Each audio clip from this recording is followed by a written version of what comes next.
Okay. So మనం procurement to pay cycle P2P cycle నేర్చుకున్నాం కదా లాస్ట్ 2 days నుంచి. సో ప్రొక్యూర్మెంట్ పే సైకిల్ ఎలా స్టార్ట్ అవుద్ది? It start with identification of the requirement. So the first starting point was identification of requirement. So ఈ identification of requirement అనేది multiple sources నుంచి okay ఎక్కడి నుంచైనా రావచ్చు. ద రిక్వైర్మెంట్ ఎక్కడి నుంచైనా క్రియేట్ అవ్వచ్చు. Okay. So but it is related to purchasing related requirement అయి ఉండాలి. ఓకే. సో దీన్ని మనం పర్చేజ్ రిక్వెజిషన్ కింద డిఫైన్ చేస్తారు. సో దీనికి ట్రాన్సాక్షన్ కోడ్ వచ్చి ME51N. ఓకే. సో ఏంటి ME51N అంటే it's a transaction code to run the process. Okay. ఆ ప్రాసెస్లోకి వెళ్ళాలంటే ఒక ట్రాన్సాక్షన్ కోడ్ ఉండాలి. ఆ ట్రాన్సాక్షన్ కోడ్ ద్వారా మనం ఆపరేటింగ్ చేస్తాం. So the first step is identification of the requirement. Then the second step was RFQ. So there is a two cases are there. If known source of supply ఉన్నప్పుడు నువ్వేం చేయొచ్చు, you can go with purchase order creation కానీ లేదంటే outline agreements కానీ create చేసుకోవచ్చు. Right. In case లేదు I don't know అని okay source of supply vendor ఎవరో తెలియదు నాకు. Okay. Then unknown source of supply. ఇప్పుడు ప్రొసీజర్లో ఇమీడియట్లీ ఏమవుద్ది, సెకండ్ స్టెప్ వచ్చేసరికి RFQ అవుద్ది. ఓకే. రిక్వెస్ట్ ఫర్ కొటేషన్ అవుద్ది.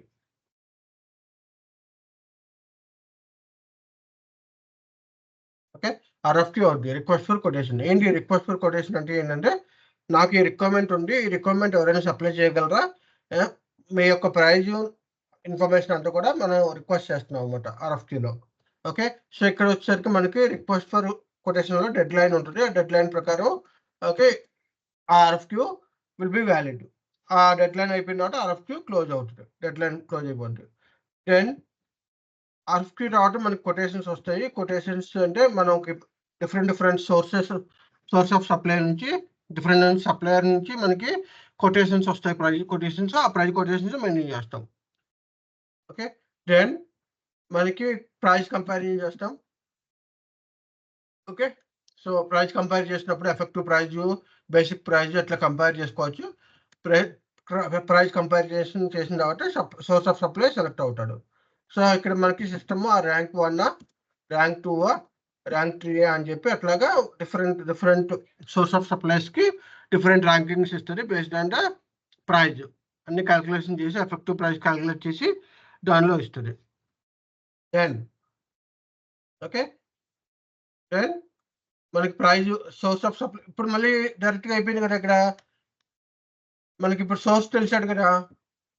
సోర్స్ తెలిసినప్పుడు ఏమవుతుంది, purchase order. No source of supply తెలుసు కాబట్టి మనం పర్చేస్ ఆర్డర్స్ కానీ లేకపోతే అవుట్లైన్ అగ్రిమెంట్స్ కానీ క్రియేట్ చేయొచ్చు. రైట్.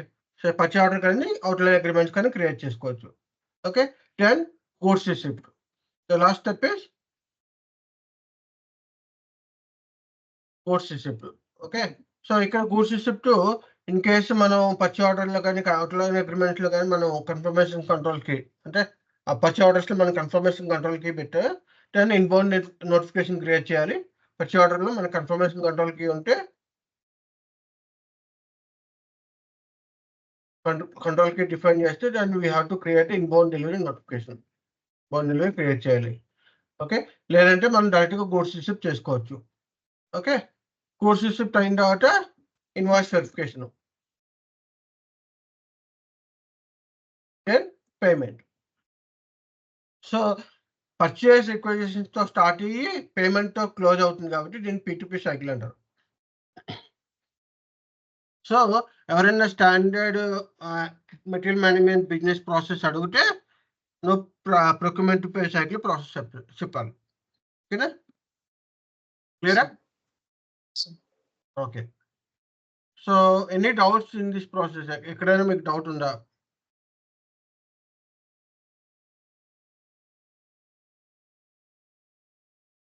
ఓకే. సో ఇందులో మనం పర్చేస్ ఆర్డర్ గురించి చెప్పుకున్నాము, గూడ్స్ రిసిప్ట్ గురించి చెప్పుకున్నాం, ఇన్వాయిస్ వెరిఫికేషన్ గురించి చెప్పుకున్నాం, పేమెంట్ టర్మ్ గురించి చెప్పుకున్నాం, ఈ price comparison, quotation, RFQ and PRs చెప్పుకున్నాం కదా. ఓకే, అవుట్లైన్ అగ్రిమెంట్స్ అంటే ఏంటి? కాంట్రాక్ట్స్, తెలుసు contract and schedule agreement, value contract, quantity contract, scheduling agreement. Screen కనిపిస్తుంది కదా నీకు? ఓకే, సో మనకి జనరల్ గా అవుట్లైన్ అగ్రిమెంట్స్ అనేసరికి 2 టైప్స్ ఆఫ్ అగ్రిమెంట్స్ ఉంటాయి. జనరల్ గా అవుట్లైన్ అగ్రిమెంట్ అంటే ఏంటి? జనరల్ గా అవుట్లైన్ అగ్రిమెంట్ అంటే ఏంటి? లాంగ్ టర్మ్ అగ్రిమెంట్స్ అనమాట. అంటే మనం వెండర్ తో లాంగ్ టర్మ్ అగ్రిమెంట్ చేసుకుంటున్నాం. బాస్ మేము ఒక 1 year పాటు మీ దగ్గర కొనుక్కుంటాము, ఇంకెవరికి ఆర్డర్ చెప్పాము, మీ ప్రైస్ చెప్పండి అంటే నెగోషియేషన్ చేస్తాం అన్నమాట. ఒక ఫిక్స్డ్ ప్రైస్ లేకపోతే ఏదో ప్రైస్ నెగోషియేట్ చేసుకుని దాన్ని బేస్ చేసుకుని మనం అవుట్లైన్ అగ్రిమెంట్స్ క్రియేట్ చేస్తాం. ఓకే, సో దీనిలో ఫస్ట్ ఏంటంటే కాంట్రాక్ట్ ఉంది. ఓకే, సెకండ్ వన్ వచ్చి scheduling agreement. 2 types of outline agreements అనమాట. ఒకటి వచ్చి కాంట్రాక్ట్, ఒకటి వచ్చి scheduling agreement. Okay, so contract అంటే ఏంటి, స్కెడ్యూలింగ్ అగ్రిమెంట్ అంటే రెండిట్లో డిఫరెన్స్ ఏంటి? ఎందుకు రెండు ఉన్నాయి? కాంట్రాక్ట్, షెడ్యూల్ అగ్రిమెంట్ రెండు అగ్రిమెంట్ అనేది యాడ్ చేస్తారు సార్. కాకపోతే కాంట్రాక్ట్ వచ్చేసరికి 2 టైప్స్ ఉన్నాయి సార్, వాల్యూ ఒకటి, క్వాంటిటీ ఒకటి. ఫర్ ఎగ్జాంపుల్ నేను వాల్యూ కాంట్రాక్ట్ తీసుకుంటే నాకు డిఫరెన్స్ అడిగాను. నాకు కాంట్రాక్ట్ లోపలికి ఎందుకు? ప్రీ డిఫైన్డ్ టైం అనేది షెడ్యూల్ అగ్రిమెంట్ ఉంటుంది సార్. అంటే మనకి టైమింగ్ అనేది డిఫైన్ చేసుకోవచ్చు షెడ్యూల్ అగ్రిమెంట్ లో. అంటే నాకు ఈ రోజు ఇది కావాలి, టైం అనేది డిఫైన్ చేస్తాం సార్ షెడ్యూల్ అగ్రిమెంట్. ఒక షెడ్యూల్ చేస్తున్నాం, నాకు ఈ డే 1 ఇంత కావాలి, డే 2 ఇంత కావాలి. సో ఒకటి ఏంటంటే కాంట్రాక్ట్ లో, ఓకే, కాంట్రాక్ట్ రిలీజ్ ఆర్డర్ ఉంటుంది. కాంట్రాక్ట్ రిలీజ్ ఆర్డర్ అంటే ఏంటంటే, ఓకే, నాకు ఎప్పుడు కావాలంటే అప్పుడు నేను ఆర్డర్ ఇచ్చుకుంటాను. నేను అగ్రిమెంట్ చేసుకున్నాను, బట్ మళ్ళీ అగైన్ నేను ఒక పిఓ క్రియేట్ చేస్తాను. అగెనెస్ట్ గా ఈ కాంట్రాక్ట్ కి నేను పిఓ క్రియేట్ చేసి, బాస్ నాకు ఈ రోజు 10 days లో 10 క్వాంటిటీ కావాలి అంటే ఒక డేట్ ఇస్తాం అన్నమాట. అక్కడ డేట్ ఇచ్చి ఈ 10 days లో నాకు ఈ క్వాంటిటీ కావాలి. నెక్స్ట్ టైం ఇంకో పిఓ క్రియేట్ చేసినప్పుడు డేట్ ఇస్తాం. అంటే నార్మల్గా పిఓలో ఏం చేస్తాం మనం, జనరల్గా పిఓ క్రియేట్ చేసి పిఓ పంపిస్తాం. ఇక్కడ ఏంటంటే కాంట్రాక్ట్ రిఫరెన్స్ తీసుకుంటాం. సో దానికి దీనికి డిఫరెన్స్ ఏం లేదు. కాకపోతే ఏంటంటే ఇక్కడ రిఫరెన్స్ కాంట్రాక్ట్ తీసుకోవడం వల్ల ఏంటంటే ప్రైస్ ఇన్ఫర్మేషన్, ఏదైనా agreement information, terms and conditions ఏమైనా ఉంటే ఇవన్నీ కూడా కాంట్రాక్ట్ నుంచి పిఓకి వస్తాయి. Okay, so contract release order అంటే ఏంటి? పిఓ. కన్ఫ్యూజ్ అవ్వకండి, కాంట్రాక్ట్ రిలీజ్ ఆర్డర్ అంటే పిఓ. ఓకే, సో కాంట్రాక్ట్ నుంచి కాంట్రాక్ట్ రిలీజ్ ఆర్డర్ క్రియేట్ చేస్తాం ఎవరి టైం. ఓకేనా? ఓకే, స్కెడ్యూలింగ్ అగ్రిమెంట్లో ఏంటంటే మనకి ఇలా పిఓ క్రియేట్ చేయక్కర్లా. ఓకే, ఫర్దర్గా ఏ పిఓకి క్రియేట్ చేయక్కర్లా. ఓకే, ఇక్కడ ఏం చేస్తామంటే ప్రీ డిఫైన్డ్ స్కెడ్యూల్స్. అంటే ప్రీ డిఫైన్డ్ స్కెడ్యూల్స్ అంటే ఏంటి? నాకు నెక్స్ట్ ఒక 6 monthsకి ఎంత కావాలి, ఏ డేట్లో కావాలి, ఎస్టిమేషన్ వేసి ఆ క్వాంటిటీ నేను ఇచ్చేస్తున్నా. ఓకే, అంటే ఏంటి? రేపు ఒక 10 క్వాంటిటీ కావాలి, ఎల్లుండి ఒక 10 క్వాంటిటీ కావాలి, ఒక నెక్స్ట్ మంత్ ఈ 10 క్వాంటిటీ కావాలి అని చెప్పి ఇలాగా డిఫరెంట్ డేట్స్లో ఇచ్చేస్తున్నాను టైం. ఓకే, సో ఈ ప్రీ డిఫైన్ స్కెడ్యూల్స్లో మనం ముందే డేట్స్ ఇచ్చేస్తాం కాబట్టి మనం ఇంకా దానిలో డిలే ఉండదు అన్నమాట. యూజర్ వెండర్ ఆ టైం రాగానే ఆ టైంలో మనకి డెలివరీ చేస్తాడు ప్రొడక్ట్స్. ఓకేనా? సో అగైన్ అంటే ఇందులో కంట్రోల్ లేదా సార్, వాడు కంపల్సరీ రిలీజ్ చేస్తాడా? ఇన్ కేస్ మనకి స్కెడ్యూలింగ్ అగ్రిమెంట్లో మనకి షార్ట్ టర్మ్లో కానీ లాంగ్ టర్మ్లో కానీ ఇట్లా డిఫైన్ చేసుకోవడానికి లేదా? ఎందుకంటే నాకు 4 months 5 months తర్వాత ఏం కావాలో నాకు ఐడియా లేదు. ఇప్పుడు 3 months కంటే నేను ఇవ్వగలను అని చెప్పి అనుకున్నప్పుడు దానిలో విత్ రిలీజ్ ఆర్డర్స్ ఉంటాయి, with release document, without release document అని 2 ఉంటాయి స్కెడ్యూలింగ్ అగ్రిమెంట్లో. విత్ రిలీజింగ్ డాక్యుమెంట్లో మనకి కేసెస్ ఉన్నాయన్నమాట. ఓకే, ఆ కేసెస్లో మనం డిఫైన్ చేసుకోవచ్చు. ఎవరికైనా ఐడియా ఉందా వాట్ ఇస్ ద కేసెస్?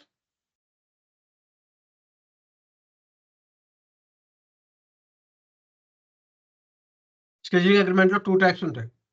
ఎవరికైనా ఐడియా ఉందా? జస్ట్ ఇన్ టైమ్ అని ఒకటి ఉంటుంది, ఎఫ్ఆర్సి ఫోర్కాస్ట్. ఐడియా ఉందా ఎవరికైనా? ఫోర్కాస్ట్ ప్లానింగ్ కాదు, ఎఫ్ఆర్సి. వేరే ఫోర్కాస్ట్ ప్లానింగ్ అంటే అక్కడ ఎంఆర్పిలోకి వెళ్తుంది. ఓకే, జస్ట్ ఇన్ జేఐటీ ఒకటి ఉంటుంది, ఎఫ్ఆర్సి అని ఉంటుంది. ఓకే, ఫోర్కాస్ట్ రీస్కెడ్యూలింగ్ అని ఎఫ్ఆర్సి అండ్ జేఐటీ ఉంటుంది. ఓకే, సో దీన్ని బేస్ చేసుకుని మనం జస్ట్ ఇన్ టైం అంటే ఇమ్మీడియట్లీ అంటే ఒక 1 వీక్ 2 వీక్స్కి నువ్వు ఎప్పుడు కావాలంటే అప్పుడు, అంటే జస్ట్ ఇన్ టైం అంటే అర్థం ఏంటి? ఓకే, నాకు ఇమ్మీడియట్లీ రిక్వైర్మెంట్ ఉంది. ఓకే, సపోజ్ లెట్స్ నాకు 2 డేస్లో రిక్వైర్మెంట్ ఉంది. So I will be raising immediately just in time requirement. Okay, అలాగే షార్ట్ టైంలో మనం రైజ్ చేసుకుంటాం. ఫస్ట్ ఏంటంటే ఒక 1 వీక్ 2 వీక్స్ 3 వీక్స్ 4 వీక్స్ ఇట్లాగా మంత్కి మనం ఫోర్కాస్ట్ అంటే ప్లాన్ చేసుకుని మనం ఒక 1 మంత్కి ఇంత ఉంటుంది, 2 మంత్స్కి ఇంత ఉంటుంది, 3 మంత్స్కి ఇంత ఉంటుంది అని ఫోర్కాస్ట్ ప్లాన్ చేసుకుంటాం. ఓకే, సో అది స్కెడ్యూలింగ్ అగ్రిమెంట్లో. కాంట్రాక్ట్స్లో వచ్చేసరికి ఓకే, కాంట్రాక్ట్లో 2 టైప్స్ ఉంటాయి, 3 టైప్స్ ఉంటాయి యాక్చువల్గా.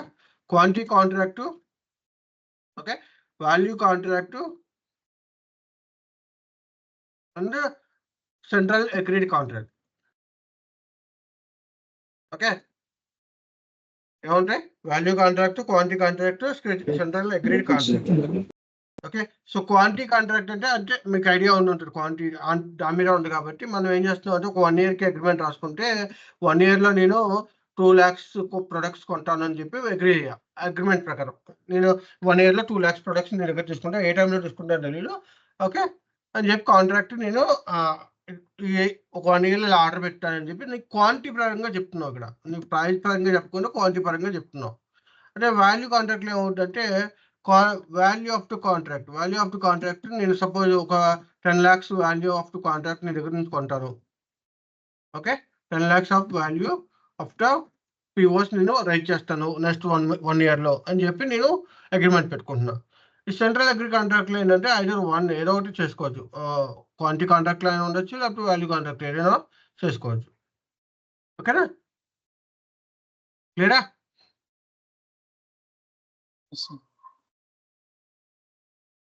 డౌట్ ఉందా? సురేష్ వచ్చాడా? వచ్చాడు సార్. ఓకే, సో ఇది మనకు అవుట్లైన్ అగ్రిమెంట్స్. ఓకే, సో ఇక్కడ మనకి ప్రైస్ కంపారిజన్ అయిపోయిన తర్వాత సోర్స్ ఆఫ్ సప్లై వచ్చిన తర్వాత పర్చేజ్ ఆర్డర్ అయినా క్రియేట్ చేసుకోవచ్చు, అవుట్లైన్ అగ్రిమెంట్స్ అయినా క్రియేట్ చేసుకోవచ్చు. నేను పిఓ అనే క్రియేట్ చేస్తానని అవసరం లేదు, అవుట్లైన్ అగ్రిమెంట్స్ అయినా క్రియేట్ చేసుకోవచ్చు, ప్రాబ్లం లేదు. ఓకేనా, క్లియరా? ఓకే, సో అందుకనే మీరు పిఆర్ క్రియేట్ చేసిన తర్వాత పిఆర్ విత్ రిఫరెన్స్ టు పిఆర్తో కూడా మనకి ఓకే అవుట్లైన్ అగ్రిమెంట్స్ క్రియేట్ చేయొచ్చు. కాంట్రాక్ట్ తీసుకుని పిఆర్ క్రియేట్ చేయొచ్చు సార్. కాంట్రాక్ట్ నుంచి పిఓ క్రియేట్ చేయొచ్చు. అదే చెప్పా కదా ఇక్కడ కాంట్రాక్ట్ నుంచి పర్చేజ్ రిక్వెస్ట్ చేసాను చేసుకోవచ్చు. అది అవుట్లైన్ మన పిఓ నుంచి పిఆర్ చేస్తావా, కాంట్రాక్ట్ నుంచి పిఆర్ చేస్తావా? చేయొచ్చు అని అడుగుతున్నాను సార్. అంటే అక్కడ పర్చేజ్ రిక్వెస్ట్ చేసిన అవుట్లైన్ అగ్రిమెంట్ ఫీల్డ్ ఉంటుంది కదా సార్. ఓకే, అది కాంట్రాక్ట్ మరి అవుట్లైన్ అగ్రిమెంట్లో అంటే నీకు ఆల్రెడీ నీకు చేసుకోవచ్చు కావాలంటే. ఎట్లా అంటే రిక్వైర్మెంట్స్ రేజ్ అవుతాయి కదా. నా దగ్గర ఒక కాంట్రాక్ట్ ఉంది. ఓకే, ఇప్పుడు నాకు స్టోర్స్ నుంచి రిక్వైర్మెంట్ ఉంది, లేకపోతే ప్రొడక్షన్ నుంచి రిక్వైర్మెంట్ ఉంది. సో అప్పుడు ఏం చేస్తుంది అసైన్ సోర్స్ ఆఫ్ సప్లై అని చెప్పాను, మీకు ఐడియా ఉందా? గుర్తుకొచ్చిందా? ఐడియా ఉంది sir. So assign source of సప్లైలో ఓకే నీకు ఒక అవుట్లైన్ అగ్రిమెంట్ ఉంది అని చెప్పి నువ్వు ఆల్రెడీ సోర్స్ లిస్ట్లో మెయింటైన్ చేసి ఉంటావు. ఈ అవుట్లైన్ అగ్రిమెంట్ ఉంది ఈ వెండర్తో, ఓకే ఫిక్స్డ్ వెండర్ చేసుకోండి, ఈ వెండర్ని వాడుకోండి అని చెప్పి. అప్పుడు ఏం చేస్తుంది పిఆర్ టు పిఓ కన్వర్ట్ చేసినప్పుడు రిక్వైర్మెంట్స్ రేజ్ అయినప్పుడల్లా సిస్టమ్ అది రిఫరెన్స్ తీసుకుని దాని నుంచి పిఓస్ క్రియేట్ చేస్తుంది. ఓకే, క్లియరా? కానీ రిఫరెన్స్ నువ్వు పిఆర్ క్రియేట్ చేయాలంటే చేయలేవు. పిఆర్లో నీకు అవుట్లైన్ అగ్రిమెంట్స్ యూజ్ చేసుకోవచ్చు. వెండర్ జనరల్ అవుట్లైన్ అగ్రిమెంట్ దేనికి మనకి వెండర్ కావాలి కాబట్టి, ఎందుకంటే వెండర్ ఇన్ఫర్మేషన్ ఆల్రెడీ ఉంది కదా అక్కడ. ఓకే, సో పిఆర్ నుంచి అవుట్లైన్ అగ్రిమెంట్స్ క్రియేట్ చేసుకోవచ్చు. అది అవుట్లైన్ అగ్రిమెంట్స్ ఇన్ఫర్మేషన్ కలెక్ట్ చేసుకుని వెండర్ ఇన్ఫర్మేషన్ తీసుకుని ఆ వెండర్ ద్వారా పిఓస్ క్రియేట్ చేసుకోవచ్చు. క్లియరా? ఓకేనా, అండ్ స్కెడ్యూలింగ్ అగ్రిమెంట్స్ కూడా మనం ఎంఆర్పీలో యూజ్ చేసుకోవచ్చు. స్కెడ్యూలింగ్ అగ్రిమెంట్స్ కూడా మనం ఎంఆర్పీలో యూజ్ చేసుకోవచ్చు. అంటే మన ఆ టైంకి స్కెడ్యూల్ లైన్స్ జనరేట్ అవ్వాలి అంటే you can use that MRP. System ఆటోమేటిక్గా స్కెడ్యూల్ లైన్స్ జనరేట్ చేస్తుంది. స్కెడ్యూల్ లైన్స్ అంటే రిక్వైర్మెంట్స్ జనరేట్ చేస్తుంది వెండర్కి. ఈ అంటే మనకి స్టాక్ కావాలనుకో 100 పీసెస్ స్టాక్ కావాలనుకో సిస్టమ్ ఏం చెక్ చేస్తుందంటే స్కెడ్యూల్ అగ్రిమెంట్ ఏదైనా క్రియేట్ అయ్యి ఉందా, అగ్రిమెంట్లో ఏమైనా క్వాంటిటీ వస్తుందా ఈ మంత్లో, ఈ ఇయర్లో వస్తుందా అని చెప్పి క్యాలిక్యులేట్ చేసుకుని అవి కూడా చూపిస్తుంది నీకు. ఓకేనా? Okay sir. సార్ ఈ కాంట్రాక్ట్ క్వాంటిటీ వాల్యూ కాకుండా సెంట్రల్ అగ్రీడ్ అన్నారు కదా సార్, అది ఫస్ట్ టైం వింటున్నాను. సెంట్రల్ దానికి అగ్రీడ్ అంటే రెండు యూజ్ చేసుకోవచ్చు, Reference. క్వాంటిటీ యూజ్ చేసుకోవచ్చు లేదంటే వాల్యూ యాడ్ చేసుకోవచ్చు. ప్రాసెస్ ఏదైనా యూజ్ ఒకటేనా సార్? చేసుకోవచ్చు. క్రియేషన్ ప్రాసెస్ అంటే ME31 అంతా ఒకటే సేమ్. స్టాండర్డ్ ఇక డాక్యుమెంట్ కాంట్రాక్ట్స్కి వచ్చేసరికి ME31కి కాంట్రాక్ట్ వచ్చేసరికి అండ్ డాక్యుమెంట్ టైప్ చేంజ్ అవుతాయి ప్రతి ప్రాసెస్కి. ఓకే, అట్లాగే స్కెడ్యూల్ అగ్రిమెంట్ వచ్చేసరికి ME31L. ఓకే, ఇక్కడ కూడా మనకి డాక్యుమెంట్ టైప్ చేంజ్ అవుతుంది, LPA వస్తుంది. ఓకే, LPA వస్తుంది. ఇక్కడ వచ్చేసరికి మనకి డాక్యుమెంట్ MK వస్తుంది. ఓకే, ఏంటి దీనికి ఏమొస్తుంది సార్ నెక్స్ట్ థర్డ్ది సెంట్రల్ అగ్రీడ్? దానికి 3 వస్తుంది. సెంట్రల్ అగ్రీడ్ కాంట్రాక్ట్ కి 3 సింబల్స్ వస్తాయి, చెప్తాను నేను చూపిస్తాను. జనరల్గా ఎక్కువ వాల్యూ కాంట్రాక్ట్ కానీ క్వాంటిటీ కాంట్రాక్ట్ కానీ యూజ్ చేస్తారు జనరల్గా. సెంట్రల్ అగ్రీ కాంట్రాక్ట్ కొంచెం పెద్దగా ఉంటుంది, జెడ్పిఏ కాదు సంథింగ్ ఏదో ఉంటుంది, మూడు అక్షరాలు వస్తుంది. ఓకే,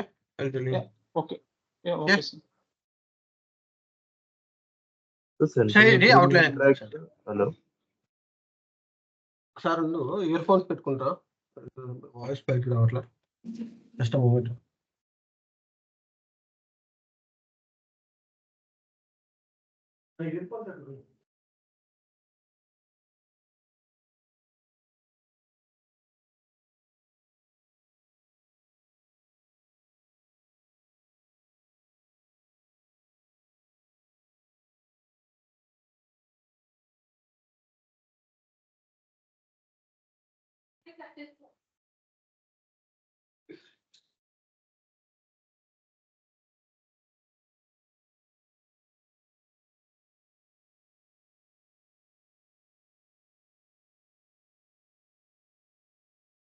హలో, వినిపిస్తుందా? Sir okay, central agreement contracts అంటే రిఫరెన్స్. హలో చెప్పు సురేష్. ఈ సెంట్రల్ అగ్రిమెంట్ కాంట్రాక్ట్స్ అన్ని reference purchase organisation hand over చేసుకుంటుందా? అట్లాగే ఏం లేదా, ఎవరు చెప్పారు? అంటే నేను అనుకున్నా ఏంటంటే సార్, కంపెనీ కోడ్ లెవెల్లో అన్ని లైక్ అన్ని plans or company code company అలా చేస్తారేమో అనుకుంటున్నాను సెంట్రల్ అగ్రిమెంట్. అలాగే ఏం లేదా, అలా ఏం లేదు. లేదు. రిఫరెన్స్ పర్చేసింగ్ ఆర్గనైజేషన్ అంటే నీకు సింపుల్ వర్డ్లో చెప్పాలంటే ఒక పర్చేస్ ఆర్గనైజేషన్కి మనం మొత్తం అథారిటీ ఇచ్చాము బా, అతనే మొత్తం అన్ని చూసుకుంటున్నాడు. సపోజ్ సెంట్రల్లో మొత్తం కంపెనీ కోడ్ లెవెల్ అన్ని చేసుకుంటున్నాడు. ఓకే, సో ఇప్పుడు నాకు గబుక్కు అతను లీవ్లో ఉన్నాడు అనుకో, ఓకే, ఇప్పుడు ఎవరు హ్యాండిల్ చేస్తారు పర్చేస్ ఆర్గనైజేషన్? అంటే కింద ఉన్న ఇండివిజువల్గా ఉన్న పర్చేస్ ఆర్గనైజేషన్కి ఆ అథారిటీ లేదు. ఓకే, వాటిని యాక్సెప్ట్ చేసే అథారిటీ లేదు. Let's example. ఓకే, అథారిటీ లేదు. ఇప్పుడు ఆ అగ్రిమెంట్స్ అతనే చేయాలి. ఓకే, అప్పుడు ఏం చేస్తారు? అతను లీవ్లో ఉంటే అతను ఆ పర్చేస్ ఆర్గనైజేషన్ పీపుల్ ఎవరు లేరు, ఇంకా అవైలబిలిటీలో లేరు అనుకో, అప్పుడు ఏం చేస్తారు? అప్పుడు ఏం చేస్తారంటే వీళ్ళు ఇండివిజువల్ పర్చేస్ ఆర్గనైజేషన్లో ఉన్న పీపుల్ ఎవరికైనా సరే ఆ పర్చేస్ ఆర్గనైజేషన్కి నేను అలౌ చేస్తున్నా అన్నమాట. ఓకే, ఇది ఎలాంటి ఫంక్షనాలిటీస్ అగ్రీ చేయండి అని చెప్పి. ప్రైజెస్ దగ్గర విన్నాను సార్. లైక్ ఏంటంటే ఇప్పుడు ఈ కంపెనీ కోడ్ లో కొంత రిక్వైర్మెంట్ ఉంది, ఈ కంపెనీ కోడ్ లో కొంత రిక్వైర్మెంట్ ఉంది. సో ఈ రిఫరెన్స్ పర్చేజ్ ఆర్గనైజేషన్ ఏంటంటే ఒక కాంట్రాక్ట్ తయారు చేసుకొని వాళ్ళు 2 కంపెనీ కోడ్లకి లైక్ కొంటారు. సెంట్రల్ 2 కంపెనీ కోడ్లుగా 2 డిఫరెంట్ ప్లాన్స్ కా 2 కంపెనీ కోడ్లకి 2 కంపెనీ కోడ్లకి ఒకటే purchase organisation, central purchase organisation అన్నావు. అది సెంట్రల్ పర్చేస్ ఆర్గనైజేషన్. కంపెనీ కోడ్కి రిఫరెన్స్ పర్చేజ్ ఆర్గనైజేషన్ అని విన్నాను. మరి అది ఎంతవరకు రైటో తెలియదు. ఓకే, సెంట్రల్ అగ్రీడ్ కాంట్రాక్ట్ అంటే నాకు తెలిసి మరి ప్లాంట్స్ అన్నట్టుగా మల్టిపుల్ ప్లాంట్స్కి ఒకటే అగ్రిమెంట్స్ చేసుకోవచ్చు. అంటే సెంట్రల్ అగ్రీడ్ అంటే అన్ని ప్లాంట్స్కి అన్నీ చెప్పా కదా కంపెనీ కోడ్ లెవెల్లో purchase organisation they will handle. Okay, అదే సో మల్టిపుల్ ప్లాంట్స్కి అంటే చేసుకోవచ్చు. ఓకే. నువ్వు అడిగిన reference purchase organisation central purchase organisation reference purchase. రిఫరెన్సే కదా నువ్వు అడిగింది. నాకు తెలిసి అయితే రిఫరెన్స్ పచ్చి ఆర్గనైజేషన్లో మనకి సెంట్రల్లో ఉన్న అతను మొత్తం అన్నిటిలో అథారిటీ ఉంటుంది కదా. సో ఇన్ కేసు అతన్ని హ్యాండిల్ చేసేదానికి ఇన్ కేసు అతను అవైలబిలిటీ లేకపోతే ఈ మన ఇండివిజువల్ పర్చేసింగ్ ఆర్గనైజేషన్ వాళ్ళు కూడా అథారిటీ ఇచ్చి వాళ్ళని కి ఆ రిఫరెన్స్ పచ్చి ఆర్గనైజేషన్ ఏదైతే ఇచ్చాము central purchase organisation main contract పచ్చి ఆర్గనైజేషన్ ఉంటుంది కదా, దానికి ఉన్న అథారిటీస్ ఇతనికి ఇస్తారు అని అది నాకు తెలిసిన మీనింగ్ అయితే. మేబీ ఇంకేమైనా మీకు ఫంక్షనాలిటీస్ ఒకసారి చాట్ లో పెట్టాను చూడండి. ఎక్కువ అప్పుడే అక్కడ యూజ్ చేయలేదు అసలు అది జనరల్గా అయితే. ఓకే. ఓకే, ఇక్కడ కూడా మల్టిపుల్ పిఓస్ కదా, multiple 1 plant 2 plants 3 plants 1 PO has PO అంటే పర్చేజ్ ఆర్గనైజేషన్. PO అంటే పర్చేజ్ అదే ఆర్గనైజేషన్. పచ్చి ఆర్గనైజేషన్ అదే నేను అంటున్నాను. ఇప్పుడు ప్లాంట్ 1కి ఒక పచ్చి ఆర్గనైజేషన్ ఉంది, ఇండివిజువల్ పచ్చి ఆర్గనైజేషన్ ఓకే. ఉన్నాయి. ఏ ప్లాంట్కి ఆ okay. Plant individual plant specific పచ్చి ఆర్గనైజేషన్ ఉంది. Okay, so plant okay. Specific పచ్చి ఆర్గనైజేషన్ ఉన్నప్పుడు ఈ సెంట్రల్ రిఫరెన్స్ పచ్చి ఆర్గనైజేషన్ ఏంటి, 1 PO has a reference purchase organisation and assign the one Pacha organization has a reference Pacha organization and assign one Pacha organization to other purchase organization of the other company code. Okay, sir. Other company code. Yes, sir. Of the company code. Other purchase organization of the company code. Other purchase organization అంటే ఆ company కోడ్లోనే కదా, same company కోడ్లో other purchase organisation. Yes sir. అంతే కదా, purchase organisation గురించి చెప్తున్నాడు, other company గురించి కంపెనీ కోడ్ గురించి చెప్పట్లేదు. Yes sir. అదే కన్ఫ్యూజన్. మరి నువ్వు కంపెనీ కోడ్స్ కాదు, వేరే కంపెనీ కోడ్స్ రాదు, సేమ్ కంపెనీ కోడ్లోనే వస్తుంది కదా. సరే అయితే ఇది అయిపోయింది కదా. అవుట్లైన్ అగ్రిమెంట్ డౌట్స్ ఏమైనా ఉన్నాయా? Outline agreement can I go for next topic? ఏమైనా డౌట్ ఉందా కాంట్రాక్ట్ మీద, అవుట్లైన్ అగ్రిమెంట్స్ కానీ? ఓకే ఓకే, సో దెన్ మన స్పెషల్ స్టాక్ ప్రొక్యూర్మెంట్స్ ఉన్నాయి. ఓకే, స్పెషల్ ప్రొక్యూర్మెంట్స్ సినారియోస్ ఉన్నాయి. Okay, so special procurement process అంటే ఏంటంటే apart from the standard P2P cycle, అంటే అన్ని బిజినెసెస్ ఒకటే ప్రాసెస్ ఫాలో అవ్వాలని రూల్ లేదు. ఒక్కొక్క బిజినెస్కి ఒక్కొక్కటి ప్రాసెస్ ఫాలో అవుతారు. సో ఈ స్పెషల్ ప్రొక్యూర్మెంట్ ప్రాసెస్లో ఏంటంటే ఓకే స్పెషల్గా డిజైన్ చేసిందన్నమాట. వీళ్ళ బిజినెస్ ప్రాసెస్ని కంపేర్ చేసుకుంటూ స్పెషల్గా డిజైన్ చేసిన స్పెషల్ ప్రొక్యూర్మెంట్ ప్రాసెస్. ఓకే, అంటే ఏంటంటే జనరల్గా P2P సైకిల్ ఎలా డిఫైన్ చేశారంటే ఒక మల్టిపుల్ కంపెనీస్లో ఎలా ట్రాన్సాక్షన్ జరుగుతున్నాయి, ఎలా ప్రాసెస్ జరుగుతుంది చూసి దాన్ని యావరేజ్గా చూసుకుని ఒక స్టాండర్డ్ స్ట్రక్చర్ని డిఫైన్ చేశారు. ఇలా ప్రొక్యూర్మెంట్ ప్రాసెస్ ఇలా స్టాండర్డ్ ఇలా ఉంటుంది అని చెప్పి. కానీ అన్ని బిజినెసెస్లో కూడా వాళ్ళు అదే ఫాలో అవ్వాలని రూల్ లేదు. ప్రతి చోట కూడా వాళ్ళు PR క్రియేట్ చేయాలని రూల్ లేదు, ప్రతి చోట కూడా PO క్రియేట్ చేయాలని రూల్ లేదు, ప్రతి చోట GRC క్రియేట్ చేయాలని లేదు, ప్రతి చోట ఇన్వాయిస్ క్రియేట్ చేయాలని రూల్ లేదు. సో ఈ P2P సైకిల్ అనేది స్టాండర్డ్గా నార్మల్ స్టాక్ కొనుక్కున్నప్పుడు జరుగుతాయి. కానీ there is some cases special procurement ప్రాసెస్లు ఉన్నాయి. ఆ స్పెషల్ ప్రొక్యూర్మెంట్ ప్రాసెస్లు ఎట్లా నడుస్తాయి అది చూద్దాం ఇప్పుడు. సో దీనిలో మనకి వెరీ ఇంపార్టెంట్ వచ్చేసరికి vendor consignment. Okay, so vendor consignment process ఎందుకు ఇంపార్టెంట్ అన్నారంటే it's completely different rather then the normal standard process. అంటే స్టాండర్డ్ ప్రాసెస్కి ఎగెనెస్ట్గా ఉంటుంది ఈ ప్రాసెస్. ఓకే, సో ఇక్కడ మనకి ఓకే కొంచెం ప్రాసెస్ కొంచెం ఉల్టాగా ఉంటుంది ప్రాసెస్లో. Okay, so vendor consignment process అంటే ఎవరికైనా ఐడియా ఉందా?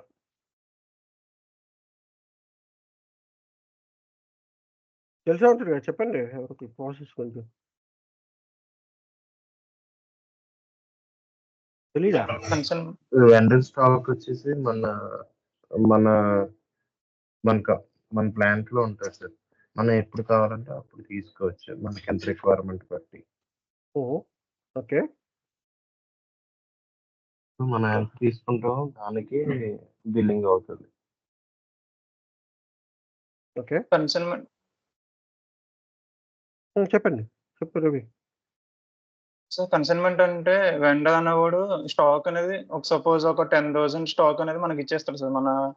మన ప్లాంట్ సైడ్ పెట్టేసుకుంటాం మన స్టోరేజ్ లో, మన ప్లాంట్ లో. సో మనకి ఎప్పుడైతే యూజ్ ఉంటుందో అప్పుడు తీసుకుని మనం యూజ్ చేసిన దానికి మనం పీఓ క్రియేట్ చేసి మనం సెటిల్మెంట్ చేయాలి సార్, బిల్డింగ్ అనేది అంతే అంతా. ఓకే. ఓకే. సో ఇక్కడ వెండర్ కన్జ్యూమర్ ప్రాసెస్లో ఏమవుతుందంటే, నేను ప్రతిసారి ఆర్డర్ చేసి స్టాక్ తెచ్చుకుని దాన్ని నేను కస్టమర్ సప్లై చేయడమో, లేకపోతే ప్రొడక్షన్ యూజ్ చేయడమో, ఇంటర్నల్ కన్జంప్షన్ యూజ్ చేయడమో, ఏదైనా what it may be, the product నేను బయట నుంచి కొనుక్కొస్తున్నప్పుడు నాకు ప్రతిరోజు రిక్వైర్మెంట్ ఉంది. ఓకే. ఏదో ఎప్పుడు వస్తుందో తెలియదు రిక్వైర్మెంట్, అర్జెన్సీ ఉండొచ్చు, ఎమర్జెన్సీ ఉండొచ్చు, రిక్వైర్మెంట్ చాలా ఎమర్జెన్సీలో ఉండొచ్చు, లేదంటే నాకు రెగ్యులర్ రిక్వైర్మెంట్ ఉంది. సో నేనేం చెప్పానంటే వెండర్‌కి, బాస్ నువ్వు ఇలా రోజు నేను ఆర్డర్ చేయడం, నువ్వు పంపించడం అంటే నాకు ఈ డెలివరీ కాస్ట్ ఇవన్నీ కూడా చాలా కాస్ట్ ఎక్కువ అవుతున్నాయి. నువ్వేం చేస్తావంటే నేను ఒక స్పేస్ ఇస్తాను నా కంపెనీలో. నువ్వు ఆ స్పేస్‌లో పెట్టేసుకో స్టాకు. ఓకే. ఆ స్పేస్‌లో పెట్టుకుంటే నాకు ఎప్పుడు కావాలంటే అప్పుడు నేను ఆ స్టాక్ తీసుకుంటాను. తీసుకొని నీకు ఆ స్టాక్ ఎంతైతే నేను తీసుకున్నానో, ఎంతైతే నేను యూజ్ చేసుకున్నానో ఆ స్టాక్ వరకు నేను పేమెంట్ చేసేస్తా ఆ రోజుకి ఆ రోజు. అట్లా నీకు అంటే ఎప్పటికప్పుడు స్టాక్ క్లియర్ అవుతది. లొకేషన్‌లో నీ పేమెంట్స్ కూడా అవుతూ ఉంటాయి. నీకు వేర్‌హౌస్ బర్డెన్ తగ్గుద్ది. అండ్ ట్రాన్స్‌పోర్టేషన్ బర్డెన్స్ తగ్గుతది అండి. అనేసరికి వాళ్ళేం చేస్తారంటే ఆ స్టాక్‌ని తీసుకొచ్చి మన దగ్గర పెడతారు. ఓకే.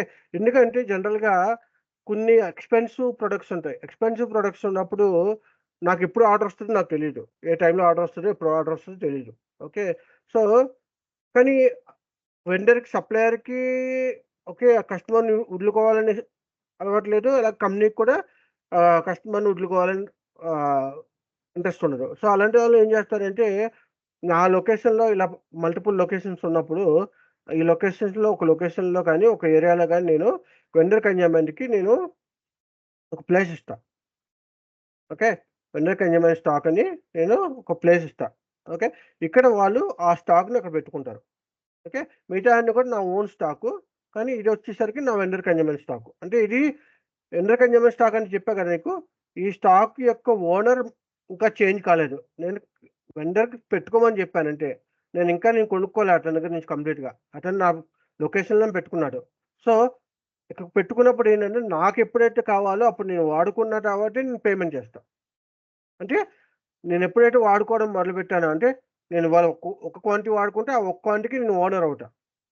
ఓకే. సెకండ్ నా దగ్గర 1000 పీసెస్ ఉంటే 1000 పీసెస్‌కి నేను ఓనర్ కాదు. నేనేదైతే వాడుకుంటున్నానో ఆ ప్రొడక్ట్‌కే నేను ఓనర్ అవుతా. ఆహ్, ఏ ప్రొడక్ట్ అయితే నేను ఏది ఈ స్టాక్ నుంచి ఈ స్టాక్ మూవ్ చేసుకున్నాను నా ఓన్ స్టాక్‌కి. ఓకే. మై ఓన్ లయబిలిటీ స్టాక్‌కి. దానికి నేను ఓనర్‌నవుతా. సో, దేనికి నేను ఓనర్‌నవ్వను. ఓకేనా? క్లియరా? అర్థమైందా? ఏమైనా డౌట్ ఉందా ఇందులో? అర్థమైంది. ఓకే. సో, ఇక్కడ ఏమవుతదంటే జనరల్‌గా అలాంటి ప్రొడక్ట్స్‌కి మనం వెండర్ కన్జ్యూమర్ ప్రాసెస్ చేస్తాం జనరల్‌గా. ఎక్స్‌పెన్సివ్ ప్రొడక్ట్స్ అని చెప్పా కదా! ఒక ఎగ్జాంపుల్ చెప్పండి.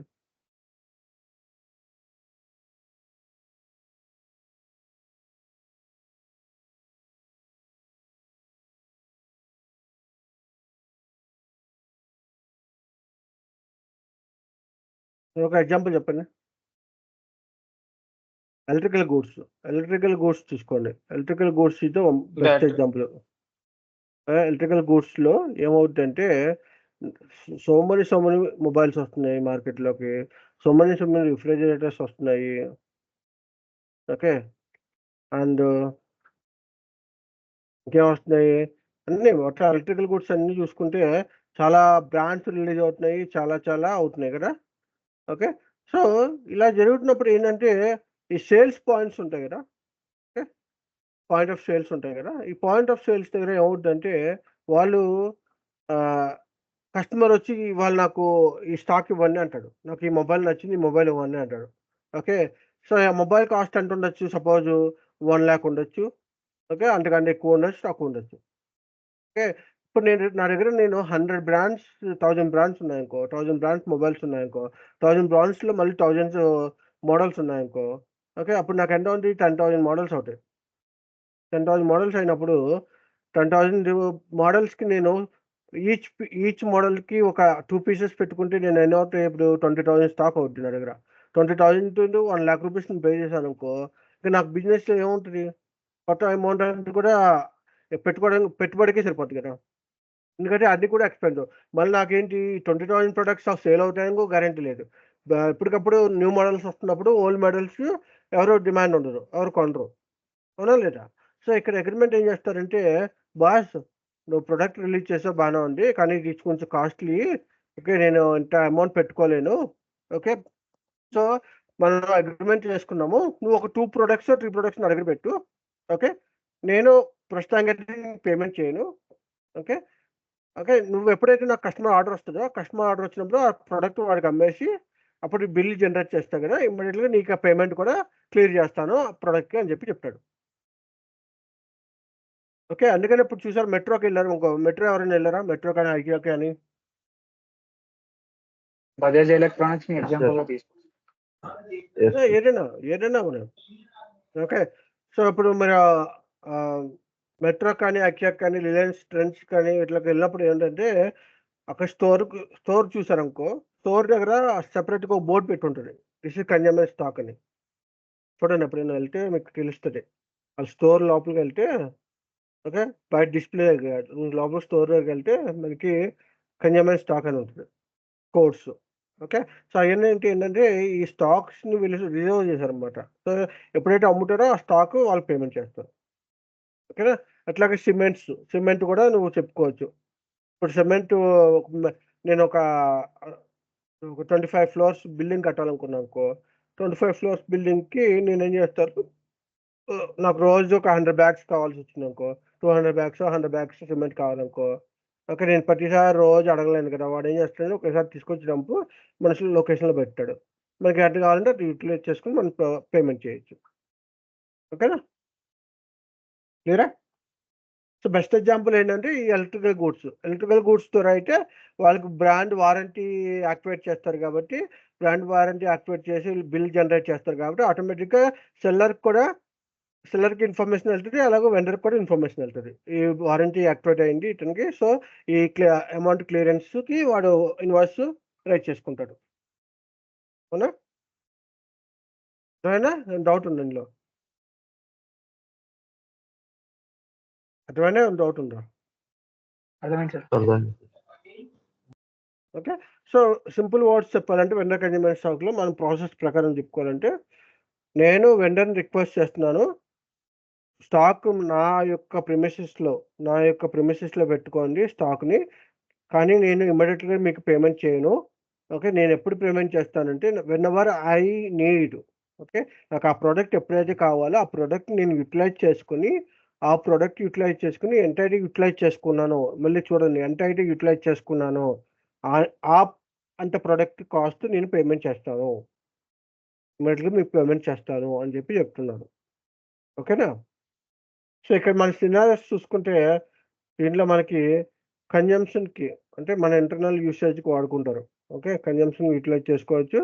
లేదంటే ఆహ్, ఓన్ స్టాక్‌కి ట్రాన్స్‌ఫర్ చేసుకోవచ్చు. సపోజ్ పర్టిక్యులర్ 1 ఇయర్ అయిపోయిందనుకో, 1 ఇయర్ అయిపోయిన తర్వాత ఇంకా డిమాండ్ ఉంది. బట్ వెండర్ అన్నాడు నేను ఇంకా అంతకంటే ఎక్కువ రోజులు ఆగలేను. నువ్వు స్టాక్‌ని నీ ఓన్ స్టాక్ కింద చేసుకొని పేమెంట్ చేసేయి. లేదంటే రిటర్న్ పంపించేయి అంటాడు. అలాంటప్పుడు ఏంటంటే యూ కెన్ నీకు ఆ డిమాండ్ ఉంటే you can take that as a own stock. అప్పుడు ఏం చేయొచ్చు? ఈ కన్జ్యూమర్ స్టాక్ నుంచి మన ఓన్ స్టాక్‌కి మూవ్ చేసుకోవచ్చు. ఓకే. ఇక్కడ ఓన్ స్టాక్‌కి మూవ్ చేసుకోవచ్చు. క్లియరా? ఓకే. సో, 2 సినారియోస్ ఉంటాయన్నమాట ఇక్కడ. సో, ఇక్కడ మీకేమర్థమైంది? అకౌంటింగ్ ఇంపాక్ట్ ఉండదు. ఎప్పుడు గూడ్స్ తెచ్చుకున్నప్పుడు మన స్టోర్ లొకేషన్‌లో స్టాక్ వచ్చినప్పుడు మనకి ఎట్లాంటి ఆహ్, ఫినాన్షియల్ ఇంపాక్ట్ ఉండదు. ఎందుకుండదు ఫినాన్షియల్ ఇంపాక్ట్? ప్రైస్ అనేది ఫినాన్షియల్ ప్రైస్ ముందు డిఫైన్ చేయండి సార్. ప్రైస్ డిఫైన్ చేస్తాం, అన్నీ అయిపోతాయి. ఫినాన్షియల్ ఇంపాక్ట్ ఉండదు గూడ్స్ తీసుకున్నప్పుడు, ఎందుకంటే అంటే నేను మనం చెప్పా కదా పేమెంట్ చేయటం. పేమెంట్ కాదు, ఓనర్ మారట్లేదు, లైబిలిటీ మారట్లేదు. నేను చెప్పా కదా ఇది నా లైబిలిటీ ప్రొడక్ట్ కాదు, ఇది ఓకే. నా owner. Okay, the ownership change అవ్వలేదు కదా. Okay, yeah! అంటే ఓకే నేను సార్. సో లీగల్గా నేను కొనుక్కోలేదు. It is storage keeping unit, అంటే స్టాక్ పెట్టుకుంటున్నారు అంతే, కానీ నేను ఇంకా కొనుక్కోలేదు లీగల్గా. Okay, so okay. The owner మారలేదు కాబట్టి ఇక్కడ financial impact, no financial impact అన్నమాట. Okay, so no financial impact. So అందుకనే ఇక్కడ మనకి అకౌంటింగ్ డాక్యుమెంట్స్ జనరేట్ కావు. So interview point of view ఇవన్నీ చాలా important, business process point of view. Okay, క్లియరా? Yes sir. ఓకే, సరే. ఎప్పుడు ఇంపాక్ట్ ఉంటుంది ఫినాన్షియల్ డాక్యుమెంట్, ఎప్పుడు ఇంపాక్ట్ ఉంటుంది అంటే కన్జంప్షన్ చేసినప్పుడు. ఓకే, 201 లేకపోతే 261 ఏదో చేస్తారు కదా, ఓకే, స్టాక్ ఎక్కువ, ఈ స్టాక్ నుంచి డైరెక్ట్ యూటిలైజ్ చేసుకుంటారు కదా. ఈ కేసెస్లో ఏంటంటే నువ్వు ఓనర్షిప్ మారుతుంది, ownership of the product, liability of product changing. Okay, liability of product changing. Okay, is liability of transfer. Okay, so ఇక్కడ జరుగుతున్నప్పుడు ఇక్కడ ఏంటంటే మనకి ఈ యొక్క ఓనర్షిప్ మారుతుంది కాబట్టి సో అకౌంటింగ్ డాక్యుమెంట్ ఇంపాక్ట్ అవుతుంది. ఓకే, అకౌంటింగ్ డాక్యుమెంట్ ఇంపాక్ట్ ఉంటుంది. సో ఇక్కడ మనకి జనరేట్ అవుతుంది. ఇక్కడ జనరేట్ అయిన దాన్ని బేస్ చేసుకుని మనకి సిస్టమ్ ఆటోమేటిక్గా ఇన్వాయిస్ జనరేట్ చేస్తుంది. ఎందుకంటే నువ్వు ఆల్రెడీ ప్రామిస్ చేసావు కదా వెండర్కి, బస్ నేను ఎప్పుడైతే వాడుకుంటా అప్పుడు ఇమీడియట్గా పే చేస్తాను ఆ టైంకి అని చెప్పి. సో నువ్వు కన్జంప్షన్ ఎంతైతే క్వాంటిటీ చేసుకున్నావో, అంటే నేను 10 పీసెస్ ట్రాన్స్ఫర్ చేసుకుంటే, ఓకే, సపోజ్ లెట్స్ నేను 10 పీసెస్ ట్రాన్స్ఫర్ చేసుకున్నాను అనుకో. ఓకే, ఆ 10 పీసెస్కి ఇన్వాయిస్ జనరేట్ అయిపోతుంది ఆటోమేటిక్గా ట్రాన్స్ఫర్. అందుకని మనకి ఇక్కడ ఈ వెండర్ కన్జ్యూమర్ ప్రాసెస్లో వెండర్ ఇన్వాయిస్ వెరిఫికేషన్ ఉండదు, మాన్యువల్ వెరిఫికేషన్ ఉండదు. ఓకే, క్లియరా? క్లియరా? క్లియరేజ్ ఉన్నావా? Yes, sir. Sir sir invoice ఆటోమేటిక్‌గా జనరేట్ అవుద్దా సార్? అంటే మనం సెటిల్మెంట్ చేయడం దాన్ని ఆటోమేటిక్ ఇన్వాయిస్ జనరేట్ అంటే సెటిల్మెంట్ దీన్ని వెండర్ సెటిల్మెంట్ ఓకే. అంటారు.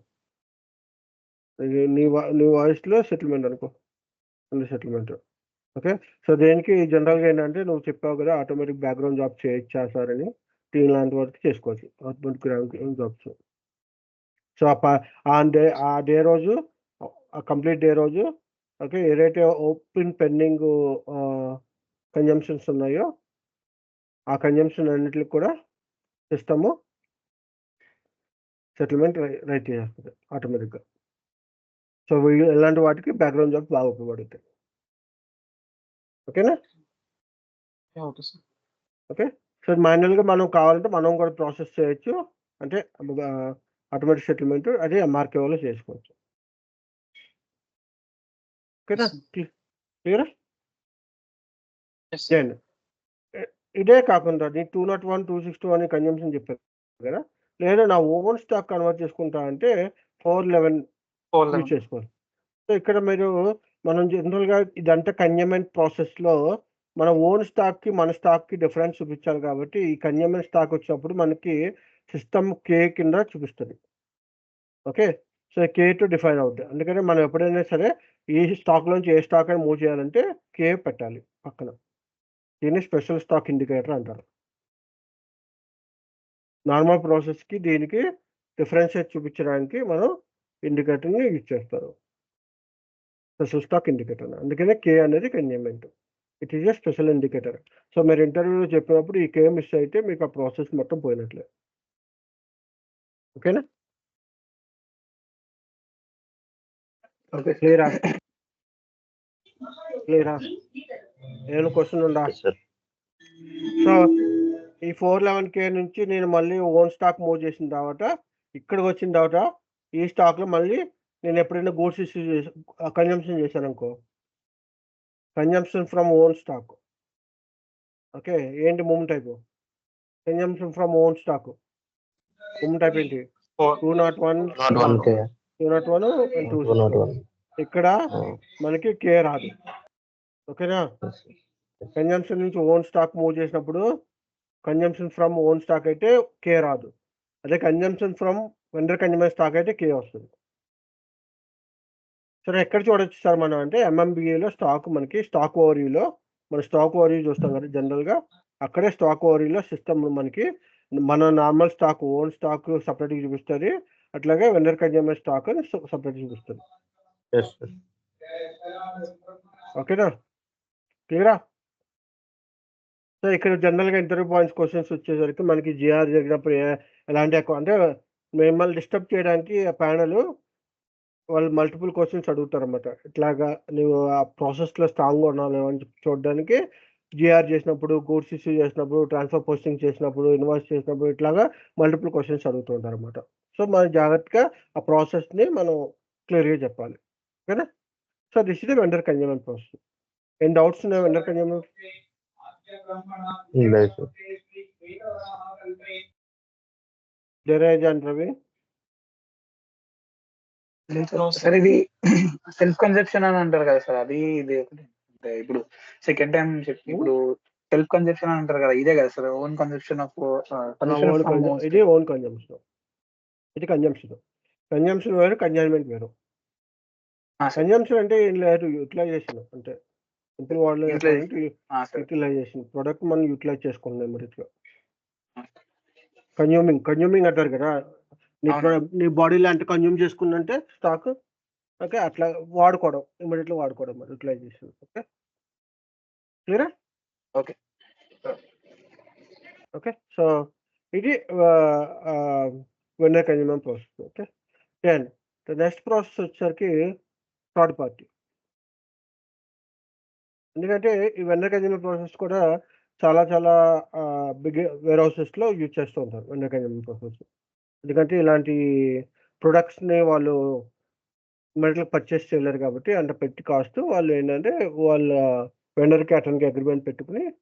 ఓకే సో ఇక్కడ మళ్ళీ మీరు ఒకటి అర్థం చేసుకోవాలి.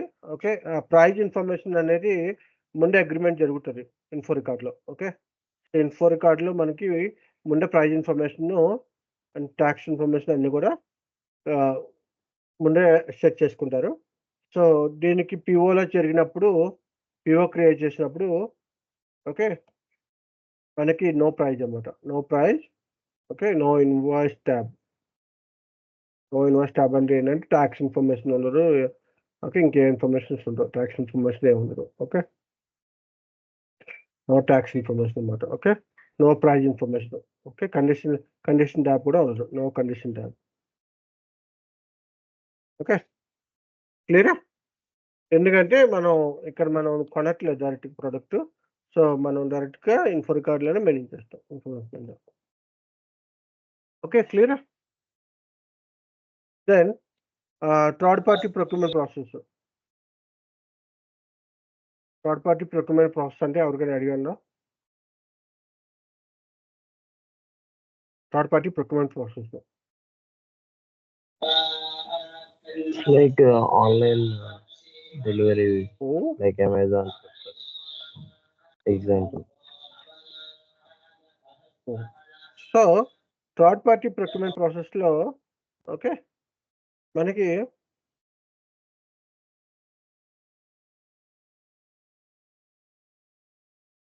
ఇది ట్రయాంగిల్ బిజినెస్ అన్నమాట. ఒక ట్రయాంగిల్ కైండ్ ఆఫ్ బిజినెస్ ఏంటంటే ఓకే దేనికి యూజ్ చేస్తే ఫస్ట్ చెప్తా. థర్డ్ పార్టీ ప్రొక్యూర్మెంట్ ప్రాసెస్ మనకి జనరల్గా మనం ట్రేడింగ్ ప్రాసెస్ చేస్తున్నాం అనుకో. ట్రేడింగ్ ప్రాసెస్ అంటే ఏంటి, మనం ఒక దగ్గర నుంచి కొనుక్కొచ్చి మళ్ళీ కస్టమర్కి అమ్ముతాం.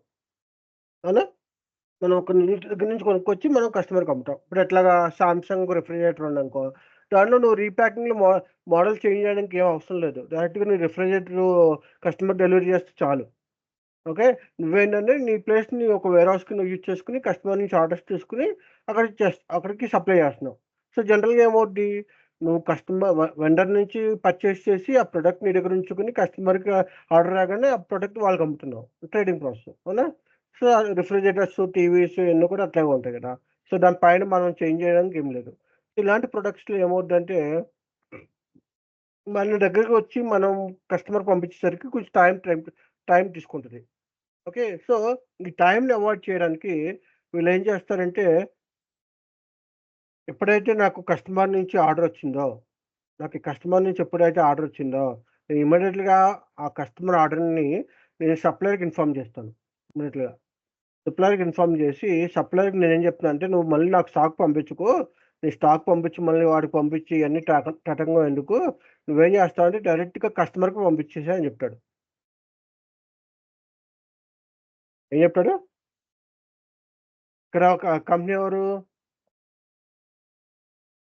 కంపెనీ మన మన కంపెనీ. ఎవరు ఏదైతే అమ్ముతుందో, ఎవరు ఏదైతే కొంటుందో, ఏదైతే అమ్ముతుందో అది. ఇక్కడ ఇదెవరు? కస్టమర్. ఓకే. ఇదెవరు? వెండరు. అవునా? ఇప్పుడేం చేశారు? ఈ కస్టమర్ ఆర్డర్ వచ్చి ఇక్కడేం చేశాడు? ఇక్కడేం చేశాడు?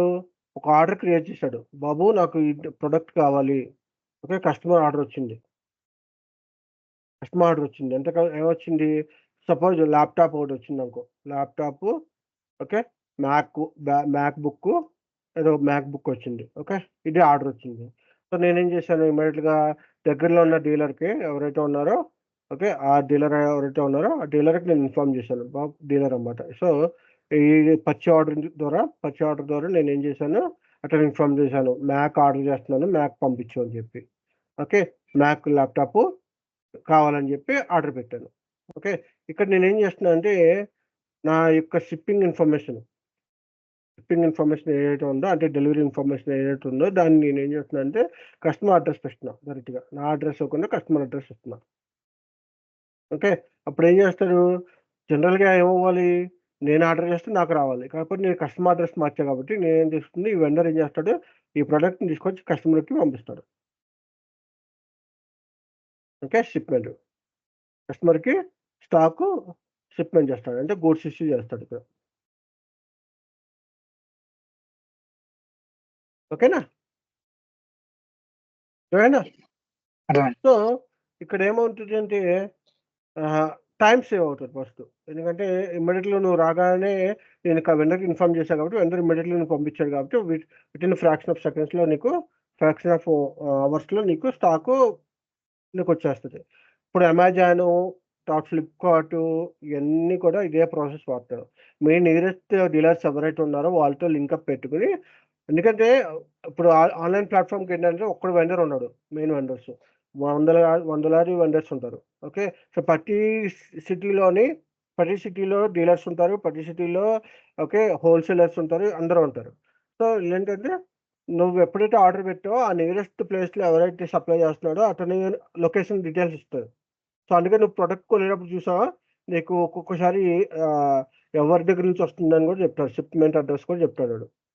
అదే ఎవరి దగ్గర నుంచి అంటే అడ్రెస్ వెండర్ అడ్రెస్ కూడా లొకేషన్ చెప్తాడు. ఓకే. నీకు పలానా విజయవాడ నుంచి వస్తుంది లొకేషను. పలానా హైదరాబాద్ నుంచి వస్తుంది అని కూడా చెప్తాడు. Okay.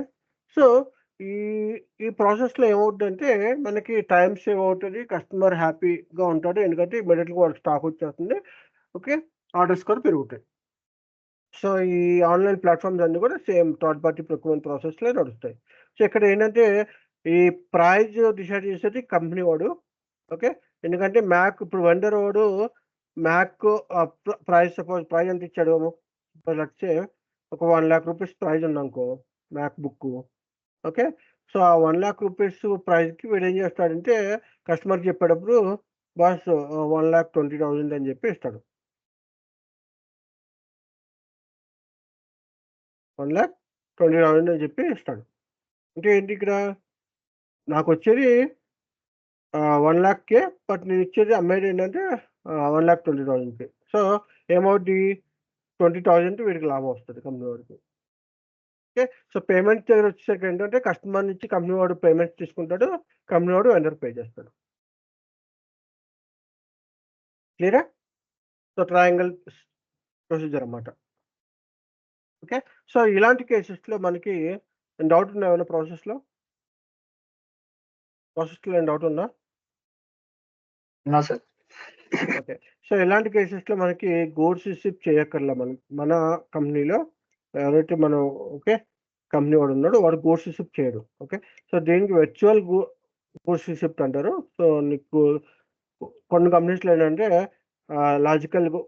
Logical goods shift post చేయాలనుకుంటే పోస్ట్ చేసుకోవచ్చు. బట్ ఇక్కడ గూడ్స్ షిఫ్ట్ అయితే పోస్ట్ చేయరు. ఓకే. అండ్ పీజీఐ కూడా చేయరు. Post goods issue and delivery, outbound delivery జరగదు. Outbound delivery, goods issue ఉండదు. Outbound delivery and PGI, post goods issue ఉండవు. ఈ ప్రొసీజర్స్ ఉండవు. ఓకే, ఎందుకు జనరల్గా ఏమవుద్ది మీకు ఒక ప్రాసెస్ చెప్తే ఇక్కడ మీకు అర్థం అవడానికి.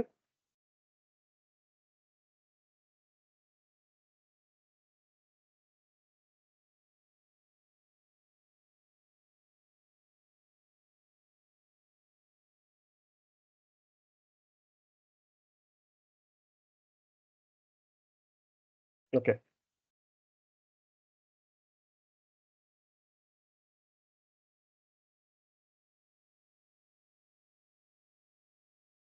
ఓకే. సో ఇప్పుడు మనం ఇక్కడ చూసుకుంటే మనకి ప్రొక్యూర్మెంట్ ప్రాసెస్ బాగా అర్థమైందిగా మనకి. సో ప్రొక్యూర్మెంట్ ప్రాసెస్లో ఏముంటుంది, పర్చేజ్ రిక్వజిషన్ ఉంటుంది. Okay, travel put here. Okay, దీన్ని ఇక్కడ పెట్టాము. దీన్ని తర్వాత జనరల్గా ఏం చేస్తాము, పిఆర్ చేస్తాము, దాంతో పాటు పిఓ చేస్తాము. ఓకే, దాంతో పాటు జిఆర్ చేస్తాం, గూడ్స్ రిసిప్ట్.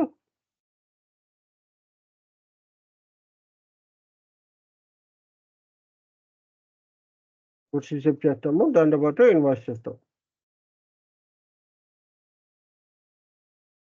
ఇది మన ఎంఎం ప్రొక్యూర్మెంట్ ప్రాసెస్, అవునా కాదా? ఓకే, ఇన్వాయిస్ వెరిఫికేషన్ చేస్తాం. ఓకే, ఇలాగే మనం ఇప్పుడు ఎస్టీలో చూసుకున్నాం అనుకో, సేల్స్లో ప్రాసెస్ చూసుకుంటే ఎట్లా ఉంటుంది. ఫస్ట్ వచ్చేసరికి ఓకే, కస్టమర్ ఆర్డర్ వస్తుంది. Okay, then customer outbound delivery create చేస్తాడు. ఓకే, దెన్ అంటే షిప్మెంట్కి సంబంధించి షిప్మెంట్ డాక్యుమెంట్స్ ఇవన్నీ క్రియేట్ చేస్తాడు కదా. ఓకే, దాని తర్వాత ఏం చేస్తాడు, ప్యాకింగ్ పికింగ్ అంతా అయిపోయిన తర్వాత పీజీఏ చేస్తాడు, పోస్ట్ గూడ్స్ చేస్తాడు. దాని తర్వాత ఓకే, తర్వాత ఏం చేస్తాడు, బిల్లింగ్ చేస్తాడు.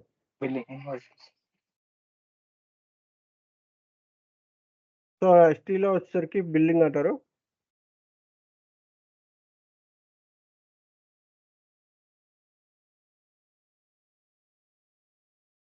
సో కస్టమర్ ఎస్టీ సైడ్ వచ్చేసరికి బిల్లింగ్ అంటారు. ఓకే, మన ఎంఎంలో అనేసరికి విన్నర్ ఇన్వాయిస్ అంటారు. ఇప్పుడు మనకి జనరల్గా ఎలా వస్తుందంటే, నార్మల్ ప్రాసెస్లో ఎలా జరుగుతుందంటే, కస్టమర్ ఆర్డర్ వచ్చిన తర్వాత కస్టమర్ ఆర్డర్ బేస్ చేసుకుని ట్రేడింగ్లో చెప్తున్నా పిఆర్ క్రియేట్ అవుద్ది. ఓకే, పిఆర్ క్రియేట్ అయిన తర్వాత పిఓ వస్తుంది. ఓకే, పిఓ అయిన తర్వాత జిఆర్ వస్తుంది. జిఆర్ స్టాక్ అవైలబిలిటీ వచ్చిన తర్వాత then okay, delivery outbound deliveries create అవుతాయి. సో అంటే ఈ కస్టమర్కి సంబంధించింది కాబట్టి మనం కస్టమర్ డెలివరీ ఈ స్టాక్ అవైలబిలిటీ ఉంది కాబట్టి గూడ్స్ రిసిప్ట్ నుంచి మనం ఈ కస్టమర్ ఆర్డర్ నుంచి అవుట్ బౌండ్ డెలివరీ జరుగుద్ది. బట్ స్టాక్ అవైలబిలిటీ ఉంది ఇక్కడ. మనం ఇక్కడ చెప్పాలంటే స్టాక్ అవైలబుల్.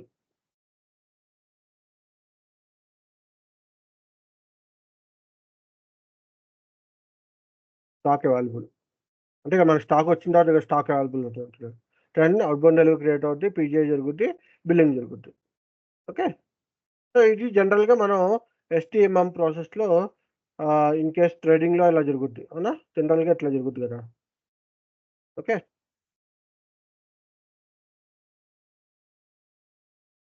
ఓకే, సో జనరల్గా ఇట్లా జరుగుద్ది. ఓకే, ఓకే, సో నా ఇప్పుడు మనం ఈ దీన్నే కంపేర్ చేయండి మన థర్డ్ పార్టీ ప్రాసెస్లో. ఓకే, మన థర్డ్ పార్టీ ప్రాసెస్లో కంపేర్ చేయండి. నాకు కస్టమర్ ఆర్డర్ వస్తుందని చెప్పాను. కస్టమర్ ఆర్డర్ వచ్చిన తర్వాత అది ఏం చేస్తుంది, పిఆర్ క్రియేట్ చేస్తుంది. ఓకే, అంటే కస్టమర్ ఆర్డర్ నుంచి ఆటోమేటిక్గా పిఆర్ క్రియేట్ అవుద్ది. ఏంటి బేస్ ఏంటి, కస్టమర్ ఆర్డర్లో ఎంత క్వాంటిటీ, ఏ మెటీరియల్, ఓకే, ఎవరు ఇక్కడ థర్డ్ పార్టీ ప్రాసెస్ కాబట్టి ఎవరికి షిప్మెంట్ చేయాలి, ఓకే, ఎప్పుడు డెలివరీ డేటు అన్నీ కూడా అక్కడ నుంచి ఉంటాయి. ఆ తర్వాత మనం పిఓ క్రియేట్ చేస్తాం. పిఓ చేసిన తర్వాత నేను చెప్పా కదా, ఇక్కడ మనకి ఎలాంటి గూడ్స్ రిసిప్ట్ ఉండవు కాబట్టి ఈ గూడ్స్ రిసిప్ట్ తీసేస్తాం ఇక్కడ. ఓకే, గూడ్స్ రిసిప్ట్ తీసేసిన తర్వాత ఆటోమేటిక్గా మనకి ఈ స్టాక్ అవైలబిలిటీ కూడా ఉండదు. ఎందుకంటే మన దాంట్లో స్టాక్ ఉండదు, అవునా? అవునా కదా? సో అప్పుడు ఏమవుద్ది, ఇది ఎగిరిపోద్ది మధ్యలో. ఓకే, దాని కస్టమర్ ఆర్డర్లో నేను ఏం చెప్పాను, అవుట్ బౌండ్ డెలివరీ ఉండదు అన్నాను. ఎందుకంటే మనం డెలివరీ చేయట్లా, వెండర్ డెలివరీ చేస్తున్నాడు. సో ఇక్కడ అవుట్ బౌండ్ డెలివరీ ఎగిరిపోద్ది, పీజే ఎగిరిపోద్ది. ఓకే, దెన్ దెన్ ఇంకేముంటుంది, బిల్లింగ్ ఉంటుంది. సో ఇక్కడ మనకి కస్టమర్ ఆర్డర్ నుంచి బిల్లింగ్ జరుగుతుంది, అండ్ ఇక్కడ నుంచి పిఓ నుంచి వెండర్ ఇన్వాయిస్ జనరేట్ అవుతుంది. క్లియరా? సో మనం చేయాల్సిన ప్రాసెస్లో ఏంటి, థర్డ్ పార్టీ ప్రొక్యూర్మెంట్ ప్రాసెస్లో ఎస్టీ కానీ మన ఎంఎం కానీ కస్టమర్ ఆర్డర్ క్రియేట్ చేస్తాడు, బిల్లింగ్ క్రియేట్ చేస్తాడు. ఇక్కడ ఏంటంటే పిఆర్ క్రియేట్ అవుతుంది, పిఆర్తో పిఓ చేస్తారు, పిఓ నుంచి ఇన్వాయిస్ చేస్తారు. క్లియరా? సో ఇక్కడ మనకి జిఆర్ ఉండదు, గూడ్స్ రిసిప్ట్. ఓకే. ఓకేనా? క్లియరా? అర్థమైందా? P2P సైకిల్కి దీనికి తేడా తెలిసిందా? జనరల్గా స్టాండర్డ్ సేల్స్ ఆర్డర్ ప్రాసెస్ని ఏమంటారు, ఎవరికైనా ఐడియా ఉందా?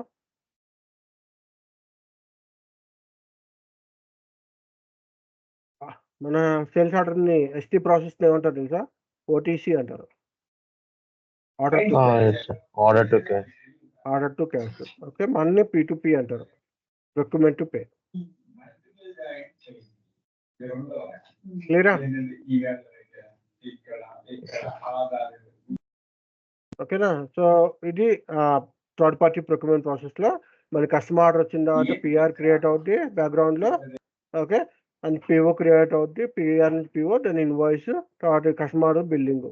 ఓకే, ఇక్కడ పేమెంట్ క్యాష్ పేమెంట్ వస్తుంది, ఇక్కడ మనం పే చేయాలి. సో ఇది out bound delivery PGA. Out bound delivery PG అంటే ఏంటా? ఓకే, సో ఇది ఓకే. సో ఇక్కడ ఇది అయిపోయిందా? ఎవరికైనా అర్థమైందా, అర్థం కాలేదా? ఏం డౌట్స్ ఉన్నాయి ఇక్కడ? అర్థమైంది సార్. ఓకే, ఏం డౌట్స్ లేదు డేరేజ్ అవి? ఓకే, సో ఇప్పుడు మనోడు డెలివరీ గురించి అడుగుతున్నాడు కాబట్టి ఆర్డర్ టు క్యాష్ గురించి అర్థం చేసుకుందాం ఒకసారి. ఓకే, మనది కాదు, మనం జస్ట్ ఆర్డర్ అర్థం చేసుకుందాం.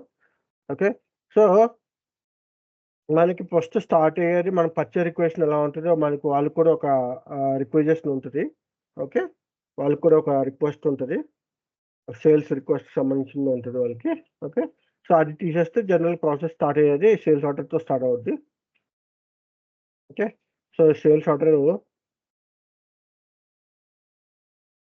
అది దాన్ని ఏమంటారంటే ముందు ఉన్న ప్రాసెస్ని సేల్స్ ఆర్డర్ కంటే ముందున్న ప్రాసెస్ని ఏమంటారంటే ఎంక్వైరీ అంటారు. జనరల్గా ఏంటంటే వాళ్ళ ప్రాసెస్ ఎంక్వైరీతో స్టార్ట్ అవుతుంది. ఓకేనా? అది కూడా రాస్తున్నాను, గతంలో ఎంక్వైరీ అంటారు. ఓకే, అంటే నేను కస్టమర్ కొనే ముందు నాకు ఎంక్వైరీ చేస్తాడు కదా, బాబు ఏంటి బిడ్డింగ్ వేస్తున్నావు, ఎంత అవుతుంది, ఏంటి దీని యొక్క ప్రైస్ ఎస్టిమేషన్ ఎంత, మీరు సప్లై చేస్తారు ఈ ప్రోడక్ట్ లేదా అని అడుగుతారు కదా. అడుగుతారా అడగరా? అడగకుండా అంటావా? నువ్వు ఒక కన్స్ట్రక్షన్ బిల్డింగ్ ఒక ఫ్లాట్ కొనడానికి వెళ్ళావు, ముందు ఎంక్వైరీ చేస్తావు లేదా ఎంత అవుతుంది ఏంటనేది. ఓకే, సో ఇక్కడ మనకి ఎంక్వైరీ అని ఉంటుంది. ఓకే, వీల్డ్ సేల్స్ ఎంక్వైరీ ఉంటుంది, అది ఫస్ట్ ప్రాసెస్ జనరల్గా. ఓకే, చాలామంది వాళ్ళు సేల్స్ ఆర్డర్ ఫస్ట్ ప్రాసెస్ అనుకుంటారు, కానీ ఎంక్వైరీ ఫస్ట్ ప్రాసెస్. ఓకే, క్లియరా? సో దీని తర్వాత మనకి ఎంక్వైరీ చేసిన తర్వాత కస్టమర్ మనకి వాడికి నచ్చితే ఒక ఆర్డర్ ఇచ్చేస్తాడు. ఓకే, సో దాన్ని కస్టమర్ ఆర్డర్ అంటారు, లేదంటే మన లాంగ్వేజ్లో సేల్స్ ఆర్డర్, మనం సేల్ చేస్తున్నాం కాబట్టి సేల్స్ ఆర్డర్ అంటారు. ఓకే, రెండో ఒకటే language. Okay, so sales order. So ఈ కస్టమర్ ఆర్డర్ సేల్స్ ఆర్డర్లో ఓకే మనకి ఎంత ప్రోడక్ట్ కావాలని ఆర్డర్ ఇస్తాడు కస్టమర్. ఓకే, దాన్ని బేస్ చేసుకుని మనకి ఎప్పుడు డెలివరీ చేయాలి, ఎప్పుడు కన్ఫర్మేషన్ చేయొచ్చు, అంటే అవైలబిలిటీ ఉంటేనే కదా, స్టాక్ అవైలబిలిటీ ఉంటేనే కానీ నీకు కన్ఫర్మేషన్ చేయగలము, లేకపోతే చేయలేము కదా. సో ఇక్కడ కన్ఫర్మేషన్స్లో సిస్టమ్ చెక్ చేసి నీకు ఈ కస్టమర్కి ఈ టైంలో డెలివరీ చేయగలమా లేదా అని చెప్పేస్తుంది. దాన్ని బేస్ చేసుకుని అందుకని మనకి ఏదైనా ఒక అమెజాన్లో కానీ వాటిలోకి వెళ్ళినప్పుడు మనకి డేట్ కూడా ఇస్తాడు, ఎస్టిమేటెడ్ డెలివరీ టైం అని చెప్పి వాడు ఇస్తాడు, పర్టికులర్ టైం. అంటే ఏంటంటే ఇవన్నీ క్యాలిక్యులేట్ చేసుకుంటాడు, అసలు స్టాక్ అవైలబిలిటీ ఉందో లేదా. స్టాక్ అవైలబిలిటీ లేకపోతే మనం స్టాక్ ప్రొడక్షన్ చేయడానికి కానీ లేకపోతే బయట నుంచి తెప్పించడానికి కూడా ఎంత టైం పడుతుంది, దాన్ని ప్యాక్ చేయడానికి, ట్రాన్స్పోర్ట్ చేయడానికి ఎంత టైం పడుతుంది, ఇవన్నీ క్యాలిక్యులేట్ చేసుకుని వాడు ఒక ఎస్టిమేషన్ టైం ఇస్తాడు. ఆ ఎస్టిమేషన్ టైం ప్రకారం మనం ఓకే 12 ఇస్తారు, 13 ఇస్తారు, 14 ఇస్తారు అని చెప్పి వస్తుంది. ఓకే, సో అది customer order sales order. Then delivery create అవుద్ది. డెలివరీ క్రియేట్ అంటే డెలివరీ ఆర్డర్ అన్న అవుట్బౌండ్ డెలివరీ అన్న ఒకటే. Okay, so general outbound delivery అంటారు. సో ఇది అవుట్బౌండ్ డెలివరీ అనమాట. సో అవుట్బౌండ్ డెలివరీ అంటే ఏంటి అసలు అంటే, బాస్ నేను స్టాక్ పంపించాను, కస్టమర్కి పంపిస్తున్నాను. సో నేను నా డెలివరీ ప్లాన్ చేసుకుంటున్నాను. ఇవాళ నేను పంపించడానికి డెలివరీస్ నేను బయటకు పంపించాలి. Normal terminology. బయట బిజినెస్ చేసినప్పుడు ఇవాళ నాకు 10 ఆర్డర్స్ ఉంటే ఆ 10 ఆర్డర్స్ నేను డెలివరీస్ చేస్తున్నా, నా లాంగ్వేజ్లో డెలివరీస్ చేస్తున్నా. సో బయటికి పోతుంది కాబట్టి అవుట్బౌండ్ డెలివరీ అంటారు. బయట మనకు వస్తే ఇన్బౌండ్ డెలివరీ అంటారు. ఓకేనా? అందుకని చూసారా, ఎంఎంలో మనకి P2P సైకిల్లో మనం చెప్పుకున్నాం కదా, మనం ఇన్ కేస్ నోటిఫికేషన్ ఉంటే ఇన్బౌండ్ డెలివరీ క్రియేట్ చేయాల్సి వస్తుంది అని చెప్పి గుర్తుకుందా? మనం ఇన్బౌండ్ డెలివరీ గురించి చెప్పుకున్నాము. Yes sir, confirmation tab on. Information అవి ఉన్న వాళ్ళు ఇన్బౌండ్ డెలివరీ ఉంటాయి. సో మనకు వస్తుంది కాబట్టి ఇన్బౌండ్ డెలివరీ అంటారు. ఇక్కడ బయటికి పోతుంది కాబట్టి అవుట్బౌండ్ డెలివరీ. ఈ అవుట్బౌండ్ డెలివరీలో ఏమవుతుందంటే, ఓకే, అవుట్బౌండ్ డెలివరీలో ఏమవుతుందంటే నేను ప్లాన్ చేసుకుంటున్నాను. ఇవాళ నేను ఈ ప్రోడక్ట్ పంపించాలి, ఇది షిప్మెంట్ చేయాలి, దీనికి ఒక బాక్స్ తగిలించాలి అంటే ప్యాకింగ్ చేయాలి. ఓకే, దీనికి ఒక లేబుల్ అంటించాలి, లేబులింగ్ చేయాలి, దీనికి ఒక స్టిక్కర్ అంటించాలి, ప్రింట్అవుట్ తీసి స్టిక్కర్ అంటించాలి, అవుట్పుట్. ఓకే, ఇన్వాయిస్ జనరేట్ చేయాలి, బిల్లింగ్ జనరేట్ చేయాలి. ఇవన్నీ కూడా ఇక్కడ ఏంటంటే అవుట్బౌండ్ డెలివరీలో అవుట్బౌండ్తో పాటు సీక్వెన్సీ జరుగుతాయి, ప్రాసెస్ స్టెప్స్. ఓకే, సో ఇక్కడ అవుట్బౌండ్ డెలివరీ చేసిన తర్వాత నాకు ఏం చేస్తారు ఇక్కడ, ఓకే, షిప్పింగ్ ప్లాన్ చేస్తారు, ప్యాకేజింగ్ చేస్తారు. ఓకే, తర్వాత పిక్కింగ్ చేస్తారు, ప్యాకింగ్. ఓకే, అండ్ ట్రాన్స్పోర్టేషన్ చేస్తారు. ఇవన్నీ కూడా ఇందులోకి వస్తాయి. ఎన్ని ప్లాన్స్ కూడా ఇందులో వస్తాయి అన్నమాట. ఓకే, సో అందుకే ట్రాన్స్పోర్ట్ మేనేజ్మెంట్ ఉంటే టీఎం ఈ అవుట్బౌండ్ డెలివరీలోనే మనకి ఆ లింక్అప్ ఉంటుంది. ట్రాన్స్పోర్ట్ మేనేజ్మెంట్ ఉంటే వాళ్ళు ఏంటంటే ట్రాన్స్పోర్టేషన్ కాస్ట్, ఎస్టిమేషన్ అన్నీ కూడా క్యాలిక్యులేట్ చేసుకుంటారు. ఓకేనా? సో ఈ అవుట్బౌండ్ డెలివరీ అయిపోయిన తర్వాత then they will be, okay, ఫైనల్గా రెడీ అయిపోయింది ప్రోడక్ట్ అంతా, రెడీ ఉంది ప్యాక్. ఓకే, ఒక మన ఎవరు టీటీడీసీ వాడో లేకపోతే ఎవడో ఒకడు కొరియర్ వాడు వచ్చి ఆ ప్రోడక్ట్ తీసుకున్నాడు, పికప్ చేస్తున్నాడు. సో పికప్ చేసుకున్నప్పుడు అంటే నా దగ్గర నుంచి కోర్స్ ఇష్యూ అయిపోయింది, నేను లోడ్ చేసేసాను, స్టాక్ పంపించేశాను. సో దీన్ని పీజీఐ అంటారు, పోస్ట్ ఇష్యూ అంటే నా దగ్గర నుంచి స్టాక్ వెళ్ళిపోయింది బయటికి, నా దగ్గర లేదు ఇంకా స్టాక్, కస్టమర్ ఇంట్రాన్స్ స్టాక్లో ఉంది అని. ఓకేనా? దీంతో పాటు మనకి ఇన్వాయిస్ జనరేట్ చేస్తారు, దీంతో పాటు మనకి బిల్లింగ్ జనరేట్ చేస్తారు. ఎందుకంటే కస్టమర్కి బిల్ పంపించాలి కదా, సో కస్టమర్కి బిల్ జనరేట్ చేస్తారు అనమాట. దీంతో పాటు మనకి ఎక్స్పోర్ట్ సేల్స్ అయితే ఎక్స్పోర్ట్ సంబంధించిన కస్టమ్ డ్యూటీకి సంబంధించినవి, అలాగే మన లోకల్ అయితే జిఎస్టీ రిలేటెడ్ డాక్యుమెంట్స్ ఇవన్నీ కూడా పంపిస్తారు. Clearance documents, stock clearance documents ఇవన్నీ కూడా పంపిస్తారు అనమాట. సో ఇది జనరల్గా ఎస్టీ ప్రాసెస్లో జరుగుతుంది. సో ఎక్కువగా మనకి ఎస్టీలో చేసినప్పుడు ఏంటంటే ఎక్కువ ప్రాసెస్లు వచ్చేవి ఏంటంటే ఇక్కడ ఎక్కువ జరుగుతాయి. ఇది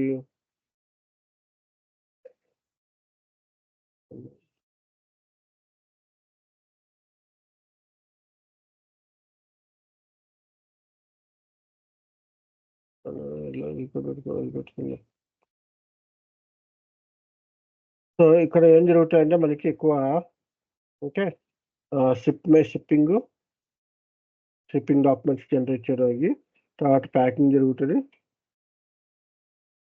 ఓకే, పిక్కింగ్ జరుగుతుంది.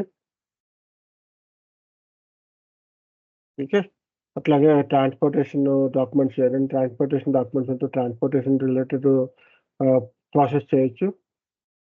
ఓకే, సో ఇక్కడ మనకి మోస్ట్లీ అన్ని మాడ్యూల్స్ అంటే ఏదైతే మాడ్యూల్స్ ఉన్నాయో అవన్నీ కూడా ఇక్కడ కనెక్ట్ అవుతాయి. అంటే టీఎం ట్రాన్స్పోర్ట్ మేనేజ్మెంట్ ఉన్నాకు ఇక్కడ కనెక్ట్ అవుద్ది, జీటీఎస్ ఉన్నాకు జీటీఎస్ ఇక్కడ కనెక్ట్ అవుద్ది, తర్వాత వేర్హౌస్ మేనేజ్మెంట్ ఉన్నాకు అది ఇక్కడ కనెక్ట్ అవుద్ది, ఈడబ్ల్యూఎం ఉన్నాకు ఈడబ్ల్యూఎం ఇక్కడ కనెక్ట్ అవుద్ది.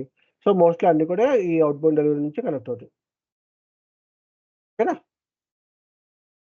క్లియరా? Okay sir. సో ఇది మెయిన్ అవుట్బౌండ్ డెలివరీ ప్రాసెస్. ఇది ఓటీసీ ప్రాసెస్. ఈవెన్ ఓటీసీ వాళ్ళకి కూడా డిఫరెంట్ ప్రాసెస్లు ఉంటాయి.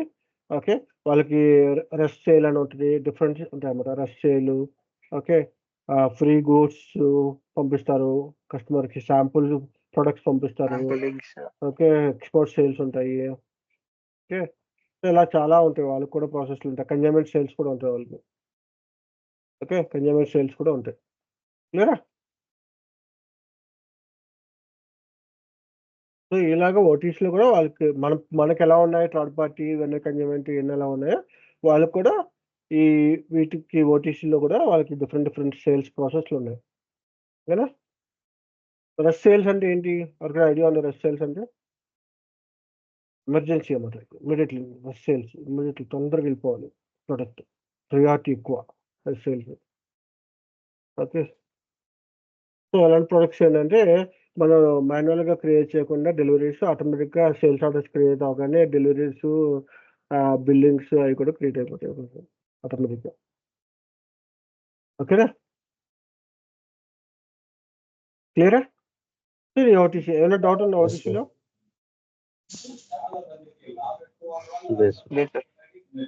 సో ఇది మన ఇక్కడ కూడా ప్రైజింగ్ ఉంటుంది, మనలాగా ప్రైజింగ్ ఉంటుంది ఇక్కడలాగా. ఇక్కడ కూడా ఇంకో టర్మ్స్ రూల్స్ రెగ్యులేషన్ అన్నీ ఉంటాయి. ఓకే, ప్రైజింగ్ కండిషన్స్ అన్నీ ఉంటాయి. ఓకే, సో ఇది మన ఓటీసీకి సంబంధించింది అనమాట. సో కొన్ని ప్రొసీజర్లో ఓటీసీ పీటీపీ రెండు కలిపి వర్క్ చేస్తారు. అది ఇది ఒక ప్రాసెస్ ఓటీసీని పీటీపీ ప్రాసెస్ క్లబ్ అయి ఉంటుంది. ఇంకొకటి ఏంటంటే మేక్ టు స్టాక్ అని ఒకటి ఉంటుంది. సరే, మేక్ టు ఆర్డర్ అని చెప్పి ఒకటి ఉంటుంది. ఓకే, ఆ మేక్ టు ఆర్డర్ ప్రాసెస్లో కూడా మనం మన ఓటీసీ వాళ్ళతో వర్క్ చేస్తాం. అది కాకుండా ఎస్టీఓ ప్రాసెస్ కాదు, ఇది ఎస్టీఏ ఎంఎంఓ ఎస్టీఓ ప్రాసెస్. ఎంటీఓ అంటే మొత్తం అన్నికి వస్తాయి మీకు. ఎస్టీ వస్తుంది, తర్వాత పీపీ వస్తుంది, ఎంఎం వస్తుంది, ఎట్లా అన్నీ వస్తాయి మొత్తం అన్ని మొత్తం. చూడండి ఇది సినారియో, ఒక కంప్లీట్ బిజినెస్ ప్రాసెస్ అన్నమాట. Okay, so make to order అంటే ఏంటి? ఒక ఐడియా ఉంది మేక్ టు ఆర్డర్ అంటే ఆర్డర్ వచ్చిన తర్వాత ప్రాసెస్ చేస్తాం లైక్ మొత్తం మిషనరీ ఏమైనా ఉన్నాయి.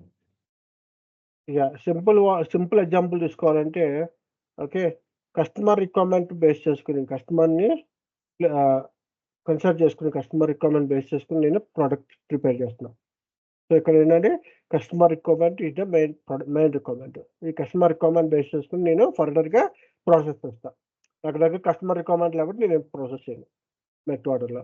సో కస్టమర్ రిక్వైర్మెంట్ అంటే ఏంటి? సపోజ్ ఒక ఒక ఒక పర్సన్ నాకు ఇలా కస్టమైజ్డ్ కావాలని చెప్పాడు. సపోజ్ లక్ష ఫుడ్ ఇండస్ట్రీ తీసుకోండి, సింపుల్గా ఎగ్జాంపుల్ చెప్పుకోవాలంటే ఫుడ్ ఇండస్ట్రీలో ఓకే, నేనేం చేశానంటే ఒక కేక్ ఆర్డర్ ఇచ్చాను. ఒక కేక్ ఆర్డర్ ఇచ్చినప్పుడు అంటే ఒక 3 kgs కేక్ ఆర్డర్ ఇచ్చాను. ఏ కేకు?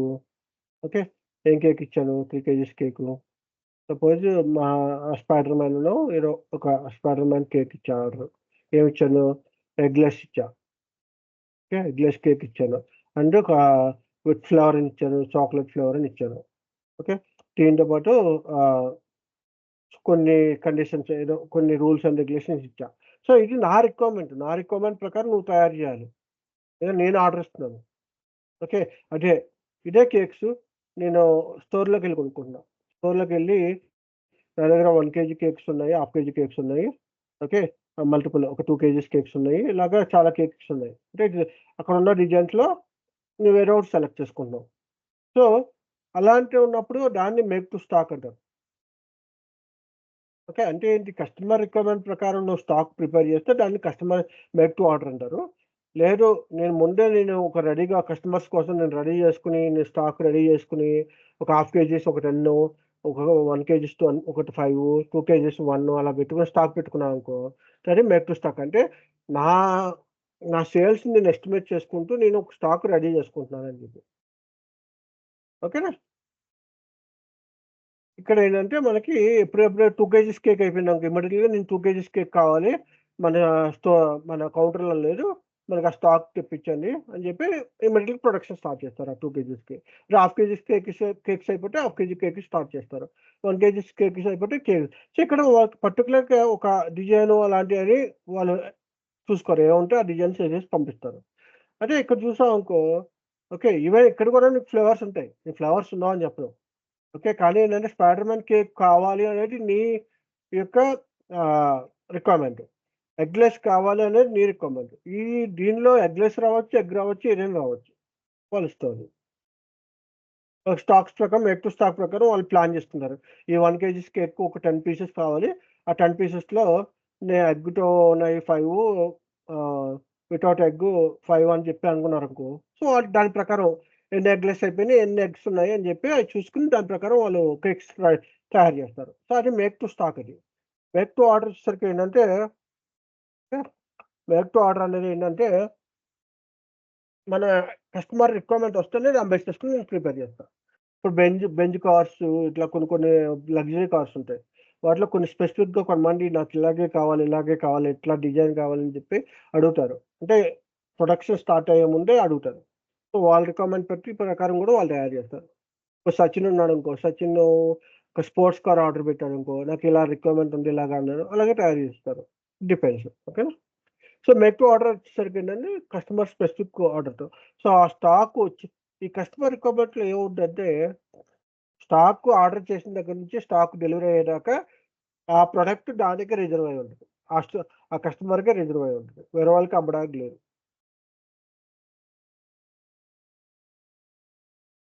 క్లియరా? తేడా అర్థమైందా? ఓకే. కస్టమర్ అర్థమైంది. రిక్వైర్మెంట్‌లో అంటే మేక్ టు ఆర్డర్‌లో కస్టమర్ రిక్వైర్మెంట్ బేస్ చేసుకొని ఆర్డర్స్ రైజ్ చేస్తారు. ఆ స్టాక్ ఆ కస్టమర్‌కే రిజర్వ్ అయి ఉంటది. నువ్వు బయట వేరే దానికి అమ్మడానికి లేదు. అదే మేక్ టు స్టాక్‌లో ఎవరికైనా అమ్ముకోవచ్చు. ఫస్ట్ ఎవడొస్తే ఆడికి అమ్ముకోవడం. ఒకడి కోసం వెయిట్ చేయం. ఓకేనా? క్లియరా? Yes sir. Okay. So, any questions?